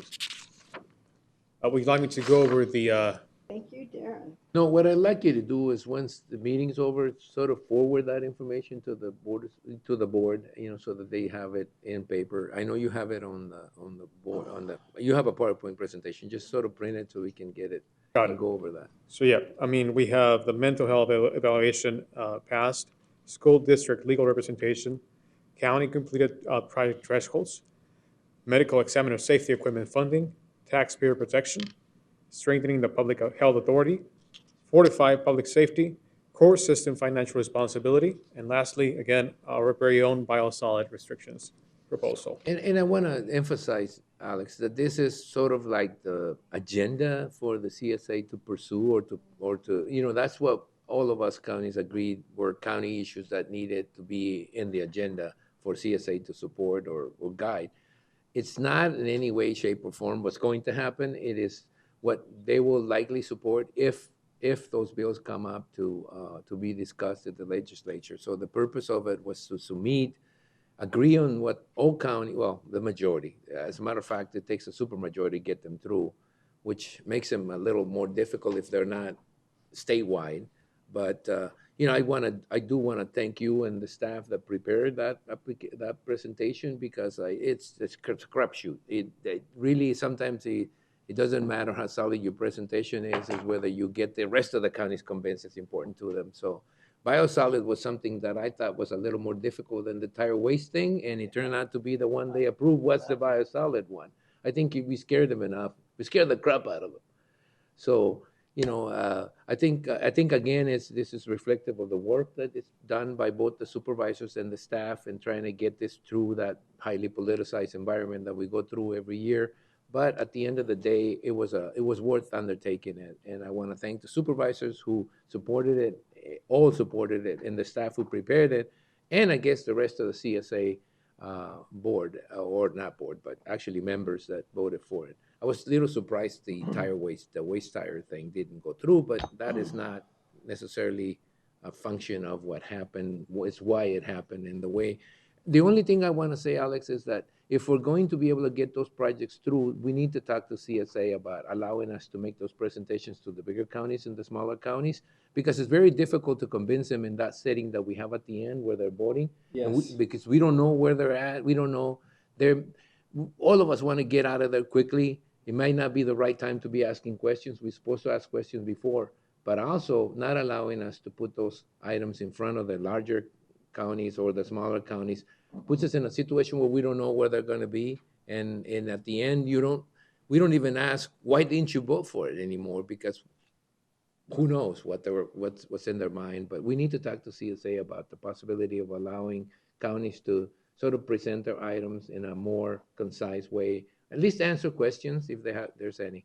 That was the only comment that I thought it was worth making at the time. We could have changed it. Yeah, if I'd have known Pima County was not going to vote for it, I would have at least asked why not on the tire waste. I heard that it was, I thought it was going to be actually Maricopa County that never thought about Pima, but. I think he fell short a couple of votes. That's what bothers me, that we could have just simply had talked to those people who. Percentage. Well, at least we wouldn't have voted for their projects if we'd have known. Just kidding. But it is bad that Yuma County is at the end of the road, so there's no, you know, we're actually, every time they take a vote, Yuma County ends up, you know, at the end of the road. I think Yavapai and Yuma sort of end up at the end of the road when everybody wants to leave. We don't have a chance of nothing. It's really difficult the way it's set up. That we should contact the CSA and tell them every once in a while begin with Yuma and end with an A. It's always A to Z, and it's really difficult that way because we tend to just not have much left at the end of the day. Everybody wants to leave, so they end up voting. We don't know what they're voting, you know, why they're voting the way they're voting. But I think for us to be more successful, we need to impact the process a little more. All right? Mr. Chairman, thank you. Yes, Yuma County staff will continue to work with CSA staff to prepare this proposal as a bill and hopefully have it sponsored by one of our legislators. As far as the waste tire, I can assure you that both Josh and I met with other public work directors from across the state and discussed this issue. Unfortunately, it didn't seem to go up to the supervisors, and they were not briefed on it. But yes, I will definitely talk to the CSA staff and ask again for us to be allowed into the other caucuses prior to the final vote. So the other thing I wanted to mention on the state, the Administrative Office of the Courts reported last week that they had secured from the governor's office a one-time federal funding to support state funding probation officers. The state budget funded raises up to 2.5% ongoing for these employees. The federal resources will cover the additional costs of state-funded probation officers, raises up to 10% for 1 year. It will be good for a year, but exposure remains going forward absent a state policy change. On the federal level, the U.S. Senate Homeland Security and Governmental Affairs Committee unanimously passed Arizona Senior Senator Kirsten Sinema's DHS illicit cross-border tunnel defense act. It's a bipartisan legislation introduced with Republican Senator John Cornyn from Texas that improves border security by combating cartels, human smuggling, and drug trafficking operations. Sinema's bipartisan legislation instructs Customs and Border Protection to develop a plan that helps identify, breach, and remediate illicit cross-border tunnels. The legislation also requires CBP to conduct a resource assessment to determine the technology and staffing needs necessary for this strategic plan's implementation and report to Congress on CBP's implementation progress after 1 year. Lastly, on the federal level, Congressman Ruben Gallego will be visiting Yuma County this week and will likely be touring our international ports of entry.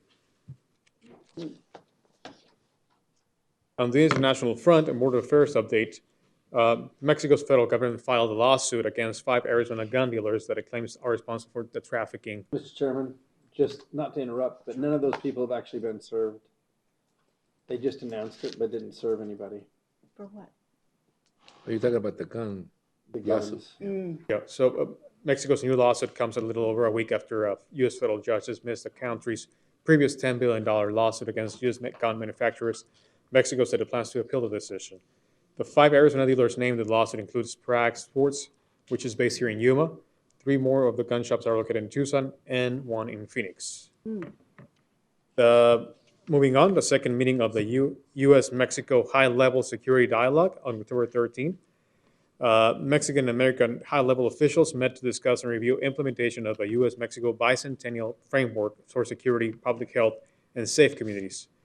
Both administrations have taken actions to implement the framework through expanding collaboration to reduce substance use disorder and its consequences, building forensic capacity to identify victims of forced disappearance, improving law enforcement and justice services for gender-based violence victims. Lastly, Mexico ranked as the United States top trading partner in August, accounting for $70.3 billion in cross-border commerce, according to the most recent data from the U.S. Census Bureau. It marks the first time Mexico has been the #1 trading partner of the U.S. since January of this year. Canada ranked #2, and China 3rd. The top 3 U.S. imports from Mexico are computers, passenger vehicles, and motor vehicle parts. The top 3 exports to the U.S. were gasoline, liquefied natural gas, and motor vehicle parts. And just to remind the public and the board, the 6th International Mayors by International Bike Ride will take place this Saturday, October 22nd, from the Yuma Civic Center at 8 o'clock. Not me, my knees can't do it. Yeah. All right. That will be my presentation, Mr. Chairman, if you have any Any questions. questions for Alejandro? Again, thank you very much for your presentation. And if you have any questions or something, remember, he's always available. You can ask him a question after you screen it through Ian. Well, no, I'm just kidding. But, you can ask him questions directly, I think. So thank you very much for your report. And thank you. We now move into the last portion of the agenda. I think I already shut the computer down, which was a problem right there. It's event calendar. Board members and county administrator will report on events attended or to be attended on behalf of the county, may present a brief summary of current events, and may update the schedule for future board of supervisor meetings and as appropriate. No legal action will be taken. Why is there a no legal action will be taken? Because it's just a report, or because, I mean, if you wanted to do something about it, could you actually make a decision? I mean, is there a reason why we have no legal action will be taken in there? I mean, not that I want to do something, it's just that I'm asking, if we wanted to do something about the schedule, could we do it?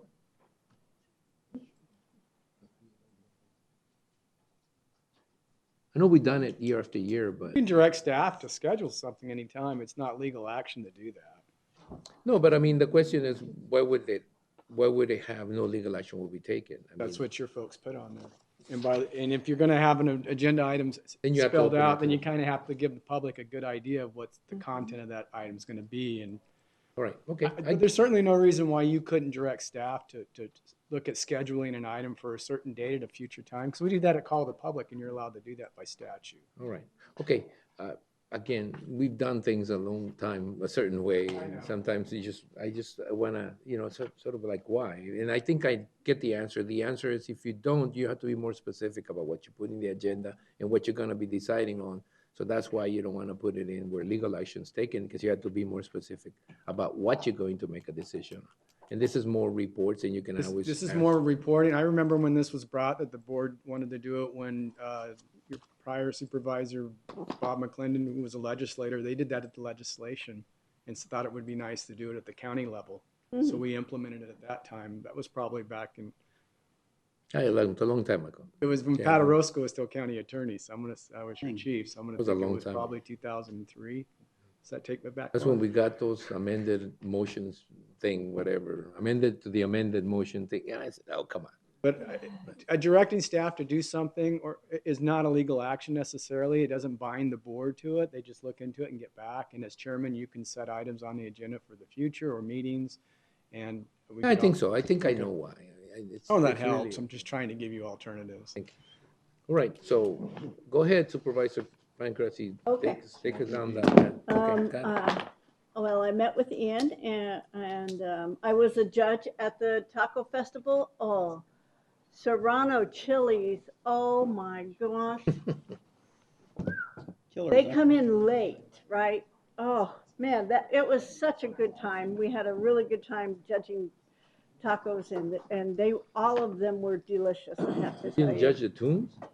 Huh? Oh, didn't touch no, the no tunes. We didn't touch tunes. So when I got there, there was a little boy doing, in his little mariachi suit singing on the stage. Oh my gosh, he was just adorable. Anyway, and then I attended the almost the whole day of Arizona at Work, their in-service for their employees. It was very good. I went to, we had that special session for the Tacna Water. And then I went to the transportation meeting. We have a monthly transportation meeting put on by the chamber, and I attended that. I did the webinar for Greater Yuma Economic Development. I went, it was on pipeline training. It was interesting. And then I went to the LEPC meeting. I went to Freedom Fund banquet for the NAACP. And this Tuesday is the domestic violence vigil on the back patio of the library. Thursday. I'm sorry, Thursday. That's right. Sorry, Thursday. Yes. So. All right, we should leave her to the end, so she can close out the meeting. So what do you got? A lot. Oh, shoot. Moving on. Then you're next. I know, I did a So lot. moving on. Attended the Walton Mohawk District Board meeting, Walton Town Council meeting, the CSA last week. Also was at Tacos and Tunes. They had a great turnout, a great crowd. The BOS special meeting had several meetings with county or department heads, DDS and stuff over some issues I'm trying to sort through. LEPC meeting and had a community meeting out in the Foothills this last Saturday. That's it. Pretty much just Portia's left right in time, so we don't have a report from him. And my report would be almost the same thing, but just in my side. I attended the CSA meeting, which was the most important event that basically we had. I don't know if the parade happened before or after, and I did a vision group meeting last Wednesday with the board director, the U.S. board director and some other people. It's just as a supervisor, you always have things to go to and things to attend, and sometimes you just don't particularly remember the day, but it's a busy schedule. Administrator, County Administrator. Thank you, Chairman. I'll keep it brief. Participated in a meeting of Yuma Community Marketing Consortium. Also was at the Yuma Community and Job Education Fair, CSA Legislative Summit, a judge at Tacos and Tunes, Arizona at Work in-service training, Broadband Task Force had a meeting, Health and Wellness Fair was successful, GYEDC Board of Directors meeting, ACMA Winter Conference Planning meeting, and most important, I'm very happy that Josh is here. We've determined that we have 25 direct reports, and that ability to split it between myself and Josh is a big thing. So with that, I'll send it back to you. Thank you. Well, I don't want to forget, I don't want to forget to mention that we have the expo in San Luis later, and the International Mayor's Border Run or something, or bike ride or something of the like. I told them, look, as long as you call it the International Mayor's Border, it's going to be difficult for the supervisors to feel it's part of their schedule. But, whomever wants to ride a bike, I don't have one, but whomever wants to ride a bike across the border is welcome to do so. I do not guarantee their return, but that's their problem. And therein lies the issue. And there lies the issue that you need to consider before you cross. I want to thank the sheriff for sending us such a good-looking guy, deputy, mustache back there. Thank you very much. I feel so secure, just knowing that you would jump on anyone trying to jump us. So thank you very much for being here. Be careful when you drive out, because I've been known to sort of drive a little fast, and so Don't get in his careful. way. Don't get in my way when I park. So thank you very much, everyone. I think this does most of the morning schedule anyway. So thank you very much, and I declare this